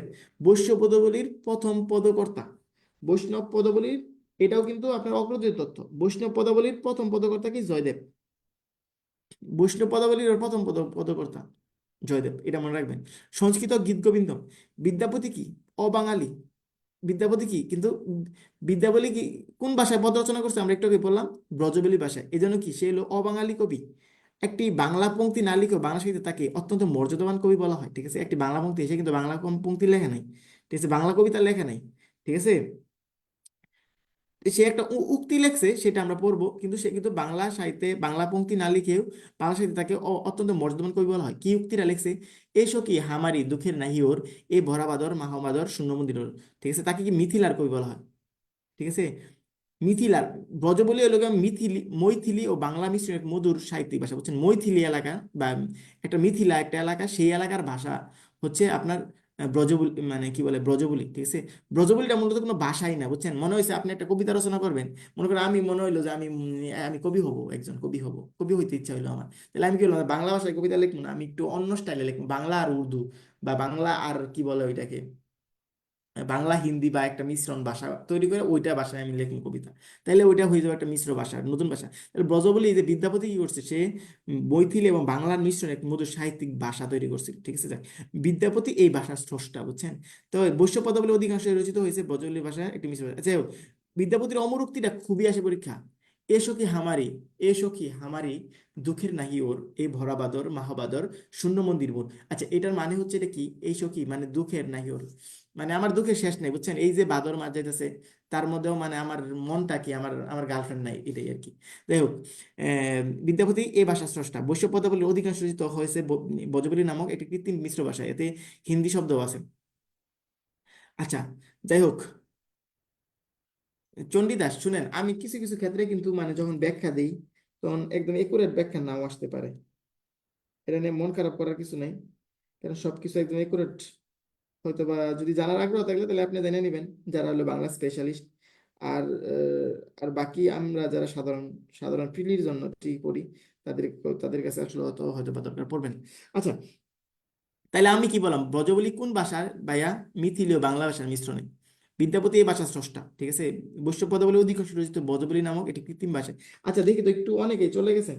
47-এর জন্য, 47 BCS এর জন্য একটা মানে ফাইট দেওয়ার জন্য, যারা আর কি পড়াশোনা করতেছেন বা করবেন আমার সাথে সাথে, তারা একটু, তাদেরকে একটু হাত তোলেন, মানে ইয়েস লেখেন তো। কয়জন আছেন দেখি তো এই গ্রুপে, যে কয়জন আছেন যে 47-এর জন্য, একটু দেখি, না হলে কি হবে, একদম স্পেসিফিক্যালি প্রতিদিনই একজন দুইজন মানে 5-7 জন করে পড়াইতে আসলে খুব ভালো লাগবে না। তানবীর, তপু আমরা পাইলাম, আলমগীর পাইলাম, জাকির পাইলাম, হালিমা পাইলাম, হীরা। হীরা তুমি ক্লাস করো না রেগুলার। হাবিবা পাইলাম, উম ববি পাইলাম, বিপ্র পাইলাম, পি পাইলাম, থাকতে চাই, Abdullah, yes, thank you so much. মাত্র কয়েকজন, অনেকেই লেখেন নাই। আর আর বাকিরা কি নাই? বাকিরা কি আজকের জন্য আসছেন? ক্ষণিকের অতিথি, ক্ষণিকের অতিথি হয়ে কি আমাদের সাথে আসছেন? ঠিক আছে, তবে অবশ্যই ভালো লাগবে, নাহিল আমাদের সাথে জয়েন করছেন, ঠিক আছে। তবে অবশ্যই যারা আমাদের এর সাথে মানে ইয়া করবেন, আমার কোর্সটা করবেন, 47-এর কোর্সটা করতে ইন্টারেস্টেড, তারা কাইন্ডলি মানে দ্রুত একটু মানে ভর্তি হয়ে যাবেন। অ্যাডমিশন আমাকে নক দিবেন, 01746683343। আমি চ্যাট বক্সে আবার নাম্বার দিয়ে দিচ্ছি, নাম্বারটা কপি করে একটু তুলে রাখেন আপনারা, বা স্ক্রিনশট দিয়ে রাখেন, আমাকে ইনবক্স করবেন। আসি রে ভাই, আসি, ওকে, ওয়েলকাম ওয়েলকাম নাজমুল হাসান। আচ্ছা, এইটুকু। আচ্ছা, এই ভাষার স্রষ্টা অধিকাংশই ব্রজবুলি নামক একটি কৃত্রিম ভাষায়। আচ্ছা, চণ্ডীদাস, চণ্ডীদাস কি এই মধ্য থেকে একাধিক কবি নিজেকে চণ্ডীদাস বলে সমস্যা সৃষ্টি করেন? ডক্টর মোহাম্মদ শহীদুল্লাহ মতে আমরা তানিয়া আপুকে পাইছি, agriculture extension officer, Chatmohar, Pabna. আপু হচ্ছে একটু অনলাইনে ছিল না আমাদের সাথে। অলরেডি রহিম প্রধানের সাথে সবার পরিচয় হয়েছে, আমাদের শরীফুল ভাইয়ের সাথে পরিচয় হয়েছে। আমাদের জাহিদ হাসানের সাথে পরিচয় হয়েছে সবার। তো আমাদের সাথে তানিয়া আপু যুক্ত হয়েছেন। তানিয়া আপু আমাদের সাথে আমাদের কোর্সের সাথে থাকবে ইনশাল্লাহ, আশা করি। আজকে তানিয়া আপুর ক্লাস নেওয়ার কথা ছিল, বাট আমি গতকালকে এতটাই বিজি ছিলাম যে আমার আসতে আসতে 9টা বেশি লাগছে, যার কারণে আমি আসলে করছিলাম, মিস হয়ে গেছে। সো তানিয়া আপুকে আমি বলবো একটু সবার সাথে জাস্ট একটু হ্যালো বলার জন্য এবং নিজের পরিচয়টুকু দেওয়ার জন্য, যাতে আমরা নেক্সট টাইমে যখন আপুকে আপনারা কোনো ক্লাসে পাবেন তখন যেন আপনাদের একটু ইজি হয়। একটু কাইন্ডলি। আসসালামু আলাইকুম। আমি আমি তানিয়া আক্তার, কৃষি সম্প্রসারণ অফিসার, চাটমোহর, পাবনা। 41তম বিসিএস ক্যাডার হিসেবে জয়েন করেছি। আর এই তো আপনাদের সামনে হয়তো খুব শীঘ্রই কিছু কথা বলার সুযোগ পাবো। আহ, আপনারা সবাই একত্রে ক্লাস করছেন অনেক ধৈর্য সহকারে, অনেক সময় নিয়ে। ভালো লাগছে, আশা করি ভালো কিছু হবে সবারই। তো সাথেই থাকবেন আর কি। পরে আবার কথা বলা যাবে। থ্যাংক ধন্যবাদ ইউ মুরাদ সো ভাইকে কিছু বলার মাচ। সুযোগ দেওয়ার জন্য। Thank you so much, thank you so much. আসলে আমরা আসলে মানে আমি অনেক মানে চাইতেছিলাম যে আমাদের যারা লেডি মানে ক্যাডার আছে তারা যেন আমাদের সাথে মানে যোগদান করে। কারণ হচ্ছে মেয়েরা অনেক ক্ষেত্রে, জবের ক্ষেত্রে আমি জানি না, অন্য ক্ষেত্রে আপনি আর হয়তো বা মন খারাপ করতে পারেন, যারা মেয়েরা আছেন তারা কেন জানি অনেক ক্ষেত্রে একটু মানে মনোযোগের একটু অভাব আছে। ঠিক আছে। আসলে ফ্যামিলি ম্যানেজ করা, মেনটেন করা, অনেক কিছুর ক্ষেত্রে করে আসলে জবে করাটা কঠিন আসলে, এবং সত্যি তা সত্যিকার অর্থে আমিও সেটা মনে করি। বাট তারপরেও এই প্রতিকূলতাগুলো ওভারকাম করে যারা ক্যাডার হয় বা ভালো কিছু করে, তাদেরকে হয়তো বা আপনারা দেখলে তাদের কাছে মানে সান্নিধ্য পাইলে অবশ্যই অনেক ভালো কিছু হয় বা হবে আশা করি। আচ্ছা, যাই হোক, তানি আপুর সাথে শীঘ্রই আপনাদের দেখা হবে, আপনাদের ক্লাস হবে, সেই আমরা এনজয় করবেন আশা করি। আচ্ছা, যাই হোক, যেটা বলছিলাম চণ্ডীদাস, তাহলে কি আমরা কয়জনকে নিয়ে আমরা পড়াশোনা করলাম পদাবলীর মধ্যে? পদাবলীর মধ্যে আমরা পড়লাম হচ্ছে বিদ্যাপতি। ঠিক আছে। সে হলো অবাঙালি, একটা বাংলা পংক্তিও লেখছে না, আবার বাংলার বিরাট বড় সে কবি। তারপরে হচ্ছে ব্রজবুলি ভাষায় সে তো স্রষ্টা জানেনি। ব্রজবুলি ভাষাটা কি? বাংলা আর মিথিলা। ঠিক আছে, এই দুইটা ভাষার সমস্যা নেই। আর চণ্ডীদাস নিয়ে পড়বো, জ্ঞান দাস নিয়ে পড়বো, গোবিন্দদাস নিয়ে পড়বো, একটু পড়বো, সামান্য পড়বো, তাইলেই আমাদের পদাবলী নিয়ে পড়া শেষ। পদাবলী থেকেও 1 মার্ক বিশেষ পরীক্ষায় আসে, তাহলে আমি চণ্ডীদাস নিয়ে পড়ি। তাহলে কি চণ্ডীদাস কিন্তু 3 জন নিয়ে একটু কনফিউশন আছে। দ্বিজ চণ্ডীদাস, দীন চণ্ডীদাস, আর বড় চণ্ডীদাস, দ্বিজ চণ্ডীদাস, দীন চণ্ডীদাস। এটা হলো বড়, বড় চণ্ডীদাস সবার বড়, আর দিস মানে 2 নম্বর, তিন মানে 3 নম্বর চণ্ডীদাস, তাহলে জানেন। বড় চণ্ডীদাস, 2 নম্বর চণ্ডীদাস, 3 নম্বর চণ্ডীদাস, দিন মানে 3, মনে রাখবেন। তাহলে কি তিনজন চণ্ডীদাসের মিল কথা আছে। তাহলে কি বুড়া চণ্ডীদাস, দিন 2 নম্বর চণ্ডীদাস, 3 নম্বর চণ্ডীদাস, মানে একটু মানে পড়ার জন্য, বলার জন্য, মনে রাখার জন্য, এবার মনে রাখতে পারেন। তারপরে সবচেয়ে প্রাচীন কে? বুড়া, যে বুড়ো চণ্ডীদাস, বুড়া, সে হচ্ছে সবচেয়ে প্রাচীন। তাহলে আমরা এটা পড়া শেষ। তারপরে জানি তাদের সবার, তার মানে চণ্ডীদাসের অমরোক্তি কি? সবার উপরে মানুষত্ব, তাহার উপরে নাই। সই, সইকে শুনাইলাও শ্যাম নাম, সই কেমনে ধরিব হিয়া, আমার বধুয়া আনবাড়ি যায় আমার আঙিনা দেয়া, দুহু করে দুহু কাঁধে বিচ্ছেদ ভাবিয়া, আত্মিল না দেখলে যায় যে মরি। আসলে আমি অনেক কিছু পড়লাম কি জন্য জানেন? আমার এগুলো পড়তে পড়তে মানে একটু ভালো লাগে আর কি। মানে একটা আছে না, একটু ভালো লাগে কাজ করে। সবার উপরে মানুষ তো তাহার উপরে না, এটা তো সবাই জানি, আমরা সবাই কিন্তু মুখস্থ। সইকে শুনাইলো শ্যাম নাম, সই কেমনে ধরিব হিয়া, আমার বধু আনবাড়ি যায় আমার আঙিনা দেয়া। সই সই দিয়ে মনে রাখতে পারেন। সবার উপরে দন্তাস্ব থাকলে চণ্ডীদাসের, চণ্ডীদাস। ঠিক আছে। সবার উপরে মানুষ সত্য, হ্যাঁ। তাহলে সবার সইকে শুনাইলো শ্যাম নাম, সই কেমন ধরিব হিয়া, এইভাবে একটু মনে রাখতে পারেন। ঠিক আছে। তারপরে দেখেন জ্ঞান দাস। জ্ঞান দাস কোথায় জন্ম করছে? বর্ধমান জেলায় জন্মগ্রহণ করছে। জ্ঞান দাসের জন্ম কোথায়, কোন জেলায়? বর্ধমান জেলায়। বর্ধমান জেলায় জন্ম কই, ইয়ার জন্ম কোথায়? বুড়োচণ্ডী দাসের জন্ম কোথায়? বর্ধমান জেলায়। সরি, জ্ঞান দাসের জন্ম কই? বর্ধমান জেলায়। ঠিক আছে। তো এই যখন অবস্থা, সে তখন লেখছে কি? রূপ লাগে আঁখি জুড়ে গুণে মন ভোর, প্রতি অঙ্গ লাগে কান্দে কান্দে প্রতি অঙ্গ মোর। এটা আবার এখানে নাই। ঠিক আছে, এটার নেক্সট লাইনটা এরকম রিটেনে পড়ছিলাম। রূপ লাগি আখি জুড়ে গুণে মন ভোর, প্রতি অঙ্গ লাগে কান্দে প্রতি অঙ্গ মোর। আর কি? সুখের লাগিয়ে এগর বাদিনো অনলে পুরিয়া গেল। ঠিক আছে।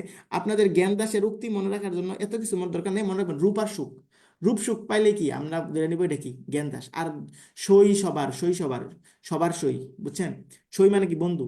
এবার যদি মনে রাখেন সবার সই, বুঝছেন, সবারই তো সই আছে, চণ্ডীদাসের সই আছে। ঠিক আছে, চণ্ডীদাস সবার সই, এবং চণ্ডীদাস সবার সই, চণ্ডীদাস সবার বন্ধু। আর জ্ঞান দাস, জ্ঞান হলো কি? রূপ আর সুখ। ঠিক আছে। রূপ লাগিয়া আঁকি জোরে গুণে মন বহুর, প্রতি অঙ্গ লাগে কান্দে প্রতি অঙ্গ মোর, সুখের লাগিয়া একর বাদিন অনের উপরে গেল। চণ্ডীদাস বিদ্যাপতির ভাবশিষ্য বলা হয়। চণ্ডীদাসে কি বলা হয়? বিদ্যাপতির ভাবশিষ্য বলা হয়। দেখেন, এটা আমি আবার যদি আমি পদাবলী নিয়ে পড়ি, পদাবলীটা কি আসলে? বৈষ্ণবীয় বুদ্ধ বা বৈষ্ণবীয় ধর্মের গোপন বিষয়ের বিষয় সৃষ্টি। ঠিক আছে, এটা মনে থাকবো। তাহলে কোন ধর্মের? বৌদ্ধ ধর্মের।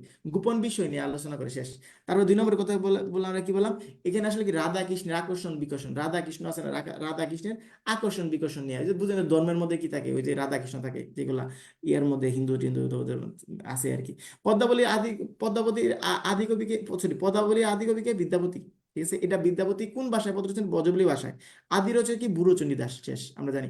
পরে জয়দেব, জয়দেব ওরকে এই দ্বাদশ শতাব্দীর একজন সংস্কৃত কবি। তিনি সংস্কৃত ভাষায় কি গীত গোবিন্দ রচনা করছে, মনে থাকবে? গীত গোবিন্দটা কোন ভাষায়? এটা পরীক্ষায় আসে ভাইয়া, বুঝছেন? এই জন্য আমি বলছি বৈশ্য পদাবলীর প্রথম পদকর্তা জয়দেব, এটা অগ্রদূতের তথ্য এই বইয়ের মধ্যে মধ্যে কি আছে অ্যাড করে রাখছি আমি।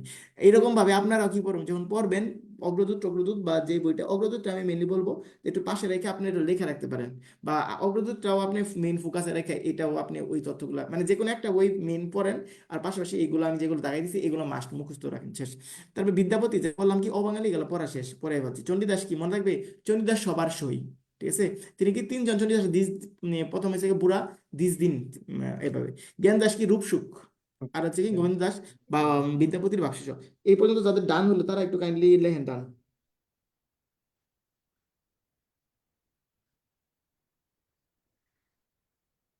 হারিয়ে ফেলেছি আমার কাছে।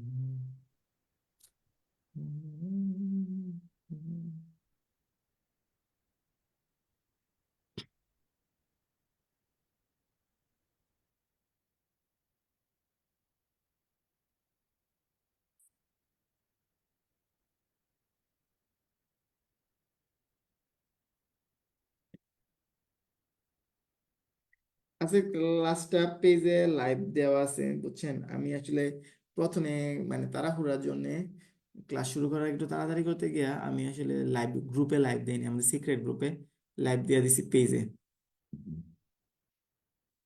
পেজে গেলে যারা ক্লাস হয়তো বা এইটা পাবেন, আর পেজে নর্মালি ক্লাস দেওয়া থাকবে না, হ্যাঁ। আমি আসলে লাইভ ক্লাস সবগুলা যে দিব এরকম কিন্তু না, এটা আমার ডিপেন্ড করবে। কারণ ক্লাস যদি আমরা তো, আমার ক্লাসের কনসেপ্টটা হলো যে মুখস্থ করাবো। ঠিক আছে, ক্লাসেই মুখস্থ করাবো, ক্লাসে পড়তে হবে, ক্লাসের পড়া ক্লাসেই শেষ। ঠিক আছে, এইভাবে এটাই হলো আমার কোচিং এর বলেন ক্লাসের কনসেপ্ট। এখন এটা যদি আমি লাইভ দিয়ে রাখি, তাহলে কি আমাদের লাইভ দিলে হয় হচ্ছে পরে দেখবেন, পরে যখন আপনার একটা দুইটা পাঁচটা ক্লাস জমা হয়ে যায় পরে আর দেখা হয় না। So I am sorry to say that আমি আসলে সবগুলা ক্লাস আপনাদের জন্য ইয়া করতে পারবো না, এভাবে দিয়ে রাখতে পারবো না। তা দেন, আমি একটু আগেই পড়াইছি যে পদাবলীর কবি কতজন, আর এখন আমরা পড়বো মঙ্গল কাব্যের। মঙ্গল কাব্যের কবি হচ্ছে 62 জন। আজকে মনে হয় আমরা এটা পড়ে শেষ করে ফেলবো, মঙ্গল কাব্যটা পড়েই শেষ। ঠিক আছে, শেষ করবো আজকের ক্লাস। আর আগের মতো ক্লাস কিন্তু 1 ঘন্টা করে ক্লাস হবে না, এখন ক্লাস বেশি হবে, ক্লাস বেশি সময় হবে, 2 ঘন্টা ক্লাস হবে। তবে আজকে যেহেতু ফার্স্ট ক্লাস, আমি শেষ করে দিব, শেষ করে মঙ্গল কাব্যটা পড়াই শেষ করে দেবো। পরে হয়তো বা আধা ঘন্টা হইলেই আমার আজকের লেকচারটা মানে কমপ্লিট হবে। আজকে হয়তো বা আজকে প্রথম দিকে একটু বেশি কথা বলছি, যার কারণে হয়তো বা শেষ করতে পারতেছি না। তো যাই হোক, যেটা বলতেছিলাম, মঙ্গল কাব্য। মঙ্গল কাব্য কি? ধর্ম বিষয়ক আখ্যান কাব্য। ধর্ম বিষয়ক আখ্যান কাব্য, আসলে কি ধর্ম বিষয়ক, এগুলো কি? মঙ্গল কাব্যটা কি ধর্ম নিয়ে, বুঝতেছেন তো? প্রথম ক্লাস বলছিলাম যে প্রাচীন যুগ আর মধ্যযুগ এগুলো কি, ধর্ম হচ্ছে মুখ্য। ঠিক আছে, মধ্যযুগ প্রাচীন যুগ, আর আধুনিক যুগের কি, দেশপ্রেম, মানবতাবোধ। ঠিক আছে, প্রেম প্রীতি ভালোবাসা, মানে যত যত কিছু আছে মানে সাম্প্রতিক সময়ে যে বিষয়গুলো আছে ওইগুলা নিয়ে রচনা করা হয়। ঠিক আছে, আর আগে কি ছিল? সব ধর্ম বিষয়ক আখ্যান কাব্য। এখানে কি হয়েছে? আখ্যান মানে কি? প্রশংসা। ঠিক আছে, ধর্ম বিষয়ক। দেন মঙ্গল কাব্য, মঙ্গল, মনসা, চণ্ডী, মঙ্গল কাব্যে কোন দুইটা দেবতার আছে? আচ্ছা, মঙ্গল কাব্যে কি? মঙ্গল কাব্য যে, যে কাব্য দেবতার আরাধনা মাহাত্ম্য কীর্তন করা হয়, যে কাব্য শুনলেও মঙ্গল হয় এবং বিপরীতটিতে হয় কি অমঙ্গল। শুনলে কি মঙ্গল হয় তাকে কি বলা হয়? মঙ্গল কাব্য বলা হয়। মঙ্গল কাব্যে মনসা চণ্ডী দুই স্ত্রী দেবতার প্রাধান্য বেশি। কার প্রাধান্য বেশি ভাইয়া মঙ্গল কাব্যে? মনসা চণ্ডী। তাহলে মঙ্গল কাব্য রচনার মূল কারণ কি? স্বপ্নদেবী কর্তৃক আদেশ দিলেন, বুঝছেন? স্বপ্নে আদেশ দিচ্ছে যে রচনা করো, বুঝছেন? পরে কি স্বপ্নে যে দেবী আদেশ করছে, আদেশ করার পরে কি মঙ্গল কাব্য রচনা শুরু হয়ে গেছে। ঠিক আছে, তো দেন তারপরে কি এই আর ধর্মীয় আরাধনা মুখ্য হলো মঙ্গল কাব্যের অন্যতম সাধারণ বৈশিষ্ট্য হলো সামাজিক মিথস্ক্রিয়া। বুঝছেন? এইটার মধ্যেও কি চর্যাপদের মধ্যে আমরা কি শুধু দেখলাম না অর্থনৈতিক, সামাজিক, রাজনৈতিক, অর্থনৈতিক, মানে কি বলে ওই অনেক ধরনের মানে জীবন আচরণ সম্পর্কেও কিন্তু ব্যাখ্যা ছিল। এইখানেও কি আছে সামাজিক মিথস্ক্রিয়া, মানুষের সাথে মানুষের সম্পর্ক, ঠিক আছে, এই আর্থসামাজিক সাংস্কৃতিক জীবনের চিত্র কিন্তু এটাতে বলছে। যাই হোক, মঙ্গল কাব্য নিয়ে আমার বলা শেষ। মঙ্গল কাব্য কি ধর্ম বিষয়ক আখ্যান কাব্য? মনে থাকবে একটা শব্দ মনে রাখেন, এই যে এইটুকু, ধর্ম বিষয়ক আখ্যান কাব্য কি মঙ্গল কাব্য, এক কথাই শেষ। এখানে মধ্যযুগে বিশেষ এক শ্রেণীর দরকার নেই। ধর্ম বিষয়ক আখ্যান কাব্য, এইটুকু মনে রাখেন। তারপরে কি মঙ্গল কাব্য কি শুনলে মঙ্গল হয়, অশুনলে কি হয়, অমঙ্গল হয়। কেন রচনা করা হয়েছে ভাইয়া? স্বপ্নদেবী কর্তৃক আদেশ পাইছে। আর এটা মিথস্ক্রিয়া টিথস্ক্রিয়া কোন কোন আছে, মনসা দেবী, চণ্ডী মঙ্গল, এগুলো চণ্ডী এগর কি নিয়ে বেশি রচনা করা হয়েছে। মঙ্গল কাব্যে 4টি অংশ থাকে, অগ্রদূতে 5টি মনে হয় দিছে, ঠিক আছে। তো এইগুলোর নাম পড়তে পারেন: বন্দনা, আত্মপরিচয়, দেবখণ্ড, নরখণ্ড। দেবদেবী স্তুতিমূলক জ্যোতিষা মঙ্গল কাব্যের গঠনতন্ত্র বৈশিষ্ট্যের একটি অঙ্গ, ঠিক আছে। জ্যোতিষা, জ্যোতিষা কি মঙ্গল কাব্যের? জ্যোতিষা হচ্ছে দেবদেবীর স্তুতিমূলক, ঠিক আছে। জ্যোতিষা বাংলা কাব্যের গঠনতন্ত্র বৈশিষ্ট্য একটি অঙ্গ, একটু মনে রাখতে পারেন, দরকার নেই। তারপর দেন মনসা মঙ্গল, আমরা পড়বো মনসা মঙ্গল সম্বন্ধে পড়বো। মনসা মঙ্গল কি? সাপের অধিষ্ঠাত্রী দেবী মনসা। এগুলো আপনারা যারা ওই যে কি বলে সিরিয়াল টিরিয়াল দেখেন তারা হয়তো আরো ভালো পারবেন। সাপের মনসা, তার নাম কি কেতকা বা পদ্মাবতী? এই মনসার আর একটা দুইটা নাম আছে, পরীক্ষায় কোশ্চেন আসতে পারে যে মনসার আরেক নাম কি, কেতকা এবং পদ্মাবতী। এটা কোনো কোনো জায়গায় এই যে মনসা মঙ্গল, এটার নাম কি, এই বইয়ের নাম কি পদ্মপুরাণ বলা হয়, ঠিক আছে। পদ্মপুরাণ মনে আছে? এই বইয়ের নাম কি ভাইয়া? পদ্মপুরাণ, ঠিক আছে। তো এই মনসা মঙ্গলের কাহিনী সবাই মোটামুটি আমরা সবাই জানি, মনে আছে? চাঁদ সদাগর, বেহুলা, লক্ষিন্দর, ঠিক আছে, ঠিক আছে। বেহুলা, লক্ষিন্দর, চাঁদ সদাগর কি ছিল বলেন? চাঁদ সদাগরের, আচ্ছা আমি মনে হয় স্ক্রিনটা, আপনারা কি আমাকে ইয়া দেখতে পারতেছেন পয়েন্টার? আরো বড় পয়েন্টার নিব নাকি?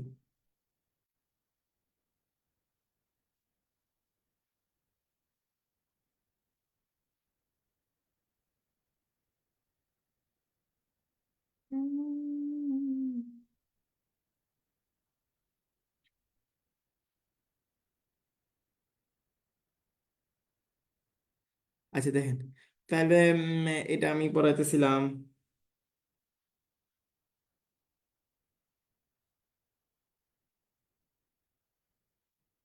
আচ্ছা, তাহলে দেখেন এইখানে আমি যেটা বলতেছিলাম আপনাদেরকে, পদ্মপুরাণ নামে, তাহলে কি মনসামঙ্গলের আরেকটা নাম কি দেওয়া যায়? পদ্মপুরাণ। মনসামঙ্গলের আরেকটা নাম কি মনে থাকবে? পদ্মপুরাণ, এটা হচ্ছে মনসামঙ্গলের নাম, ঠিক আছে। কাব্যের প্রধান চরিত্র চাঁদ সদাগর, বেহুলা, লক্ষিন্দর, ঠিক আছে। তাহলে বেহুলা লক্ষিন্দরের কাহিনী আমরা জানি। বেহুলা লক্ষিন্দরের বুঝছেন, এই যে চাঁদ সদাগর মনসা দেবীকে আপনার পূজা দেয় নাই, যার কারণে তার সকল ছেলেকে হত্যা করছিল। পুত্র লক্ষিন্দরকে সর্বনাশ হত্যা হত্যা করা হয়। তারপরে বেহুলা, তো ইয়া লক্ষিন্দরের বউ কি ছিল? বেহুলা। তারপরে বেহুলা কি হয়েছে আপনার স্বর্গে, স্বর্গে চলে গেছে ইয়ার সাথে, স্বামীকে প্রাণে বাঁচানোর জন্য। তারপরে ওইখানে যে ইয়ারা ছিল, আপনার দেবদেবী ছিল, তাদেরকে তাদেরকে কান্নাকাটি করে তাদের মন জয় করতে পারা যায় না। তাদের মন জয় করা হয় কেমনে? কেমনে মন জয় করতে হয় জানেন? গান গায়া না, নৃত্য পরিবেশন করে তাদের মন জয় করতে হয়। তারপরে ওইখানে ওই বেহুলা তাদেরকে নৃত্য পরিবেশন করছে, পরে খুশি হইয়া কি করছে, ওই দেবদেবী ওই ইয়াকে, বেহুলাকে, সরি লক্ষিন্দরকে জীবন ফিরাই দিছে, আরো সব সম্পদ টম্পদ যা আছে সবকিছু ফিরাই দিছে। তারপরে কি হয়েছে? ভালো হয়েছে। তাহলে মনসা মঙ্গল এইগুলো হচ্ছে, এটাই হচ্ছে আসলে মনসা মঙ্গলের কাহিনী। মনসা মঙ্গল মঙ্গল কাব্যের আদি কবি কি? কানাহরি দত্ত, ঠিক আছে। এই মনসা মঙ্গলের কি আদি কবি, প্রথম কবিকে কানাহরি দত্ত, ঠিক আছে। বিজয়গুপ্ত মনসা মঙ্গলের সর্বাধিক সমাদৃত মানে কবি। তাহলে আধুনিক কবিকে, শ্রেষ্ঠ কবিকে যদি মনসা মঙ্গলের শ্রেষ্ঠ, এই দেখেন মনসা মঙ্গল, চণ্ডী মঙ্গল, এই দুইটা জিনিস যখন পড়বো তখন নাকি আদি কবি আর শ্রেষ্ঠ কবি দুইটা জিনিস আমাদের মেইনলি ফোকাসে রাখতে হবে। আর এইগুলো তো আমরা জানলামই। চরিত্রগুলোর নাম জানতে হবে: চাচ্ছদাগর, বেহুলা, লক্ষিন্দর, এগুলা কি মনসা মঙ্গলের কাহিনী। তারপরে কানাহরি দত্ত কি? আদি কবি কানাহরি দত্ত। আর শ্রেষ্ঠ কবি বিজয়গুপ্ত। বুঝলেন? শ্রেষ্ঠ কবি, হ্যাঁ আবার একটু ভাব ছিল বিজয়গুপ্তের যে আমি শ্রেষ্ঠ, আমি সবচেয়ে ভালো জানি। আসলে কি মনসা মঙ্গল তো বুঝেনি একটা কাহিনী, এই কাহিনী নিয়ে আসলে অনেক গেই বই লিখছে। যেমন আমাদের হাসান হোসেনের বিভিন্ন কাহিনী, কারবালার বিভিন্ন কাহিনী নিয়ে তো অনেক লেখকই লিখছে। এরকম আর কি মনসা মঙ্গল নিয়ে অনেকে লিখছে। দেন সবার আগে কে লিখছিল? কানাহরি দত্ত। আর সবচেয়ে মানে সবচেয়ে বেশি মানে গুছাই লিখছে কি? বিজয়গুপ্ত। কিন্তু বিজয়গুপ্তের ভাব বেশি, সে লিখছে কি লেখা, মূর্খে রচিল গীত না জানি বৃত্তান্ত, প্রথমে রচিল গীত কানাহরি দত্ত। বুঝছেন? মূর্খে রচিল গীত মানে কি? মূর্খ মানুষ, সে কিছু জানে না, তারপরে কি ঠিক না, বৃত্তান্ত জানে না, বুঝছেন না। তারপরে গীত, প্রথমে রছিল গীত কানাহরি দত্ত, বুঝছেন, কানাহরি দত্তের একটু ইনসাল্ট করে বলছিল এটা। যাই হোক, বলছি সমস্যা নেই। চণ্ডীমঙ্গল, চণ্ডীমঙ্গল কি, চণ্ডী আসলে কি শিবের দ্বিতীয় স্ত্রীর নাম হচ্ছে চণ্ডী, মানিকদন্ত চণ্ডীমঙ্গলের আদিকবি। তাহলে ওইটা আমরা বললাম কানাহরি দত্ত হচ্ছে মনসা মঙ্গলের আদিকবি, আর এই চণ্ডীমঙ্গলের আদিকবি কি, মানিক দত্ত। ঠিক আছে। আর চণ্ডীমঙ্গলের শ্রেষ্ঠ রচিতাকে কবি কঙ্কন মুকুন্দরাম চক্রবর্তী, আর ওইটার শ্রেষ্ঠ কবিকে বিজয়গুপ্ত। এটা হলো মুকুন্দ, এইভাবে পড়বেন, ঠিক আছে, মানে টপিক গুলা ধরে ধরে পড়বেন। কবি কঙ্কন মুকুন্দরাম চক্রবর্তী। চণ্ডীমঙ্গল কাব্যের মূল কাহিনী মূলত কি, আচ্ছা দরকার নেই, কবি কঙ্কন। এই যে কবি কঙ্কনটা কিন্তু উপাধি, এটা কে উপাধিটা দিছে, এটা আমরা অগ্রদূত থেকে পড়বো, এটা রঘুনাথ রায়। কবি কঙ্কন উপাধিটা কে দিচ্ছে, রঘুনাথ রায়। মঙ্গল কাব্যের কবি নয়, একটা কোশ্চেন আসে পরীক্ষায় যে মানে মঙ্গল কাব্যের কবি আমরা তো জানি যে মানিক দত্ত, তারপর হচ্ছে উমুক তুমুক যা আছে আমরা সবই কিন্তু জানি যে এরা মঙ্গল কাব্যের কবি, যেগুলো আমি নাম পড়তেছি। কিন্তু মঙ্গল কাব্যের কবি নয়, দাশু রায়। এই পরীক্ষায় এই কোশ্চেনটা খুবই আসে যে দাশু রায় দেয়া নিচে, দেয়া দেয় নিচের নিচের মঙ্গল কাব্যের কবি নয় কে। যেমন কবি মানিক মানিক দত্ত, কানাহরি দত্ত, বিজয় গুপ্ত, এই যে এখানে যেগুলো নাম পড়তেছি আমরা সবাই তো আপনার মঙ্গল কাব্যের কবি, কিন্তু দাশু রায় মঙ্গল কাব্যের কবি নয়। ঠিক আছে, এইটা একটু মুখস্থ করে রাখবেন। তারপর দেন চরিত্র কি, বারদত্ত, ফুল্লরা, দনপতি সদাগর, এইগুলা নিয়ে আর কি, এটা চরিত্র। এখানে যেমন আমরা বললাম চরিত্র হইলো গিয়া কি, হইলো চার সদাগর, বেহুলা, লক্ষিন্দর এরা। কিন্তু এখানে চরিত্রগুলো লাগছে বারদত্ত, ফুল্লরা, দনপতি সদাগর এরা। মনে থাকবে। তারপর কবি কঙ্গন মুকুন্দরাম চক্রবর্তী, রঘুনাথ রায়, ওকে ডান। তারপরে হচ্ছে কালকেতুর ভুজন কবিতায় আচ্ছা, আচ্ছা ফুল্লরা, তাহলে কি দেন, তাহলে কি ভারদত্ত, ফুল্লরা, দনপতি সদাগর, এটা আসে পরীক্ষা দেন। দনপতি সদাগর কোন কাব্যের, ঠিক আছে, মানে চরিত্র, এটা যদি আসে পরে আবার আসে ফুল্লরা, এগুলো খুবই আসে। তাহলে এই জন্য মনে রাখতে হবে চরিত্রগুলো নাম মনে রাখবে, যেগুলো আমি দেখছি। 12 মাসা কি, 12 মাসা হচ্ছে 12 মাসের কেন্দ্রীয় চরিত্রের, 12 মাসের সুখ দুঃখের বর্ণনাকে কি 12 মাসা বলা হয়। ঠিক আছে। কালকে তো পরীক্ষা ঘোষণা হবে নিচের কোনটি চণ্ডীমঙ্গলের কবিতা একটা, এটা হচ্ছে কালকেতুর ভুজন। এই কাল মনে রাখবেন, কালকেতুর ভুজন হচ্ছে চণ্ডীমঙ্গলের কবিতা, এটা পড়ে রাখবেন। তারপরে দনপতি সদাগরের কাহিনী, দনপতি সদাগরের কাহিনী, এটাও কিন্তু আপনার কি চণ্ডীমঙ্গলের, চণ্ডীমঙ্গলের অপরচুনা চণ্ডীমঙ্গলের দুইটা কাহিনী আছে। আমরা কিন্তু মনসা মঙ্গলের কাহিনী বলি, যে লাল, যেটা বললাম বেহুলা লক্ষিন্দরের কাহিনী। ঠিক আছে। আর চণ্ডীমঙ্গলের কাহিনী দুইটা, একটা হলো কালকেতুর উপাখ্যান, আর একটা হচ্ছে কি দনপতি সদাগরের কাহিনী। দনপতি সদাগরের বাড়ি কোথায়, উজানিনগরের বণিক ছিল সে, এটা পরে কোশ্চেন আছে যে দনপতি সদাগর মানে কোন এলাকার বণিক বা সামথিং আমি বলে গেছি। তাহলে সে বলবেন উজানিনগরের একজন একজন একজন বণিক সে। তারপরে তার দুইটা স্ত্রী আছে, একটা নাম কি লহনা, খুল্লরা, মনে রাখতে পারেন। ধর্মমঙ্গল, ধর্মমঙ্গলের আদি কবি ময়ূরভট্ট, ধর্মের ময়ূরের ধর্মমঙ্গল ময়ূরভট্ট, ধর্মমঙ্গল ময়ূরভট্ট। আর সবসময় রাম থাকবো, তাদের যে অন্যান্য যেগুলো আছে আপনার কবি আছে, রূপরাম, বুঝছেন, রূপরাম চক্রবর্তী, গণরাম চক্রবর্তী, খেলারাম চক্রবর্তী, বুঝছেন তো। যেটা কি পড়াইলাম, এটা বললাম আমরা, দেখেন কি কি পড়লাম দিই তো একটু। প্রথমে আমরা কি পড়লাম, প্রথমে আমরা কি পড়লাম, হচ্ছে মনসা মঙ্গল। তাহলে মনসা মঙ্গলের কবি আছে, অনেকগুলা কবি আছে আমরা জানি। তার মধ্যে আমরা কি আদি কবি আর শ্রেষ্ঠ কবির নামটা মনে রাখবো। তারপরে আমরা কি চণ্ডী মঙ্গল পড়লাম, ওইটার আদি কবি শ্রেষ্ঠ কবির নামটা মনে রাখবো। তারপরে আমরা কি করতেছি, ধর্মমঙ্গল আদি কবি, আর শ্রেষ্ঠ কবি হচ্ছে শ্রেষ্ঠ কবির নাম নাই, খালি আদি কবির নামটাই আমরা পড়বো। আমি যতটুকু জানি রূপরাম নাকি মনে হয়, কে জানি শ্রেষ্ঠ কবি, দরকার নাই, তাহলে এটা নিয়ে আমরা পড়বো না। আমরা পড়বো অন্নদামঙ্গল। অন্নদামঙ্গলের, অন্ন মানে কি ভাত, মনে রাখবেন। অন্নদামঙ্গল রচনা আদি কবি কে, ভারতচন্দ্র, মানে ভাত অন্নর, ভারতের যদি বাদ দেন তাহলে ভাত হয়ে যায় না। অন্নদামঙ্গল কি ভারতচন্দ্র রায়গুণাকর, হ্যাঁ। তাহলে ভারতচন্দ্র রায়গুণাকর মধ্যযুগের শ্রেষ্ঠ, অন্যতম শ্রেষ্ঠ কবি। ঠিক আছে। ভারতচন্দ্র প্রাচীন বুরসুর পরগনার পুরো গ্রামে জন্মগ্রহণ করেন। তিনি কৃষ্ণনগর রাজসভার কবি ছিলেন। ঠিক আছে। তারপরে অন্নদামঙ্গল কাব্যটি 3 খণ্ডে বিভক্ত, শিবনারায়ণ অন্নদামঙ্গল, বিদ্যাসুন্দর, কালিকামন্দ। ঠিক আছে। তাহলে কি অন্নদামঙ্গল কয় খণ্ডে বিভক্ত, 3 খণ্ডে বিভক্ত। কে রচনা করছে এটা, ঠিক আছে, এটা হচ্ছে ভারতচন্দ্র রায় অন্নদামঙ্গল রচনা করছে। এবং ভারতচন্দ্র রায়গুণাকর, এই যে রায়গুণাকর কি, ভারতচন্দ্র রায় প্রাচীন বুরসুর পরগনার গ্রামে জন্ম, কই জন্মগ্রহণ করছে, এটা ইম্পর্টেন্ট, বুরসুর পরগনার পেরু গ্রামে জন্মগ্রহণ করেন। তিনি কৃষ্ণনগর রাজসভার কবি ছিলেন। তার অন্যতম কবির 3 খণ্ডে বিভক্ত, একটা হলো গিয়ে এই খণ্ডগুলোর নামগুলো একটু মনে রাখেন ভাইয়া। ঠিক আছে। আমি একটু দ্রুত যাচ্ছি, আমার মনে হয় টাইম ওভার। আমার সন্তান, জানেন, আমার সন্তান যেন থাকে দুধে ভাতে, এটা কে বলছে, ঈশ্বরী পাটনি। ঈশ্বরী পাটনির কথা বলছি। বরের প্রীতি বালির বাত, ক্ষণে হাতে দড়ি, ক্ষণেকে চাঁদ, এটা কে বলেছে, মন্ত্রের সন্তানকৃত শরীর পাতন, নগরপুরীয় দেবভাই কে রায়, সত্যপীরের পাঁচালী। ঠিক আছে, এটা কে লেখছে, সত্যপীরের পাঁচালী। ঠিক আছে। তাহলে এইগুলা হচ্ছে ভারতচন্দ্র রায়গুণাকর, অন্নদামঙ্গলের অমর উক্তি, অন্নদামঙ্গলের আর ভারতচন্দ্র রায়গুণাকরের এইগুলা মানে কি বলে কোটেশন গুলো আমরা পড়বো। আচ্ছা, এটা মনে হয় শেষ। তাহলে অন্নদামঙ্গল কাব্যের উক্তিগুলা সবগুলো পড়বেন, বিশেষ করে এইগুলো যেগুলো জায়গায় রাখছি সেগুলো পড়বেন। তাহলে কি এটা বিখ্যাত গ্রন্থ কি সত্যপীরের পাঁচালী। ওকে, আজকে আমার এই পর্যন্ত আসলে আমি আসলে আজকে আরো পড়ানোর কথা ছিল, মানে এই চ্যাপ্টারটা শেষ করার কথা আমার, বেশি নাইও। আমি কালকে এটা পড়াই দিব, হ্যাঁ, কালকে পড়াই দিব আশা করি। এই চ্যাপ্টার লেকচার শেষ করে আমি হয়তো বা আর একটু বেশি পড়াই দিতে পারবো। ঠিক আছে, এই হচ্ছে আজকের ক্লাস। ক্লাস কেমন লাগলো সবাই একটু রিভিউ দিয়ে একটু দৌড় দিয়েন। Good, better, average, best. যারা নতুন আছেন কাইন্ডলি একটু লিখতে পারেন, আর অবশ্যই যারা জয়েন করবেন আমাদের কোর্সে, ঠিক আছে, তারা একটু ইয়া করতে পারেন, কমেন্ট করতে পারেন।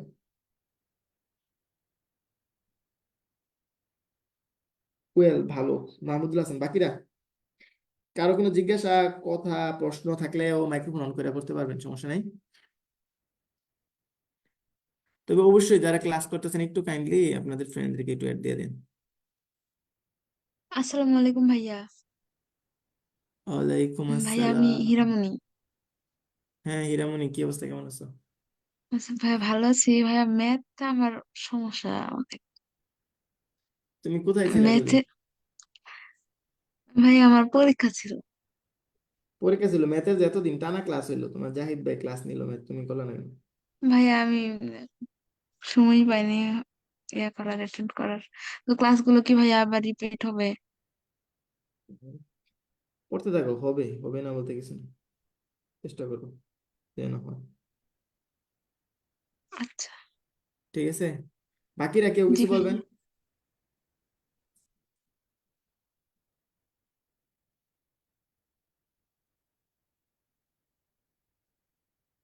বাকিরা কেউ কিছু বলবেন, কেউ কিছু বলার থাকলে বলেন, নাহলে শরীফুল ভাই কেমন লাগলো? আসসালামু আলাইকুম। ওয়ালাইকুম আসসালাম, কে? আমি মাহমুদ আছি। হ্যাঁ ভাইয়া বলেন।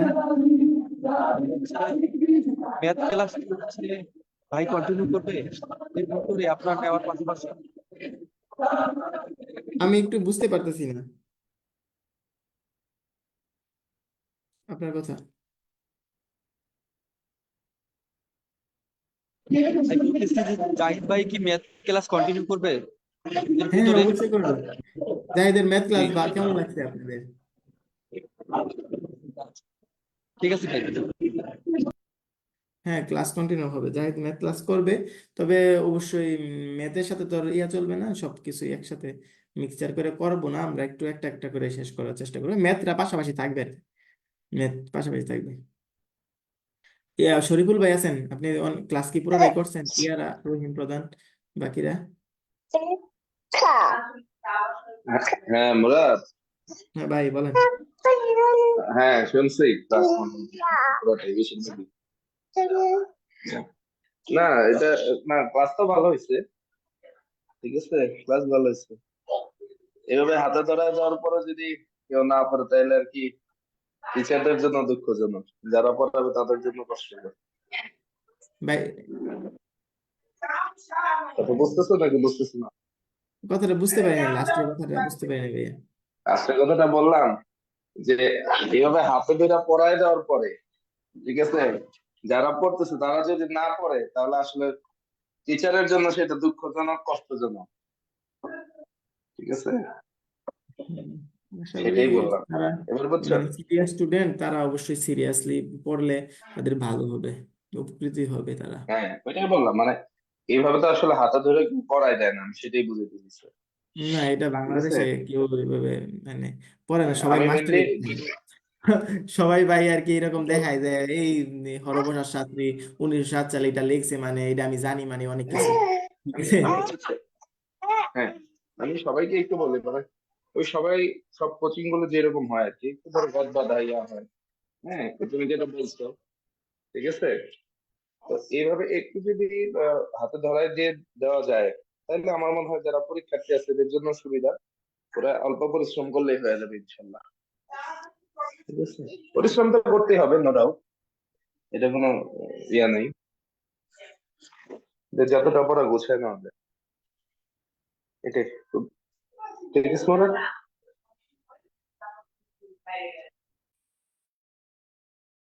রহিম আছো? রহিম, রহিম মনে হয় নাই। আব্দুর রহিম আছে তো? রহিম রহিম মনে হয় ইয়া লাইনে দেখো বলছে। তানি আপু দেখছেন ক্লাস? আচ্ছা, আমি পরে কথা বলবো সবার সাথে। আশা করি আহ, সবাই ক্লাস করেন, হ্যাঁ। সবাই ক্লাস করেন আর ফ্রেন্ডদেরকে গ্রুপগুলোতে অ্যাড দেন, যাতে আমরা অন্তত মানে সম্মানজনক ভাবে একটু ক্লাসগুলো শেষ করতে পারলে, মোটামুটি একটা পার্টিসিপেন্ট নেওয়া সবগুলা ক্লাস শেষ করতে পারলে আসলে আমাদের ভালো লাগবে। স্টুডেন্ট কম থাকলে ওই ইয়াটা থাকে না। আর অবশ্যই এভাবে কেউই পড়াই দেয় না বাংলাদেশে, ঠিক আছে, এটা আমি বলতে পারি। জানি না এবার আমরা যদি এইভাবে, আশা করি আমরা কোর্স শেষ করতে পারি তো উপকৃত হবে সবাই। সবাই ঠিক আছে, আল্লাহ হাফেজ, সবাই ভালো থাকেন, সুস্থ থাকেন, আল্লাহ হাফেজ।